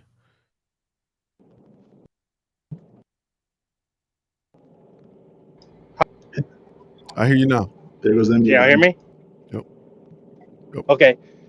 I hear you. Oh, no? Okay. So don't do multiple videos first. Do the normal video and then ask them, or I don't know, because part of me says do the normal video, then do the all out video, and then basically remember what you I just heard you say. Okay, this is what this looks like at the base, and this is what it looks like all out. But you're saying to find out what that all out is first. Is that Let what I'm them tell hearing? you. Correct. Yep. Because whatever they say, they're going to be willing to spend for it.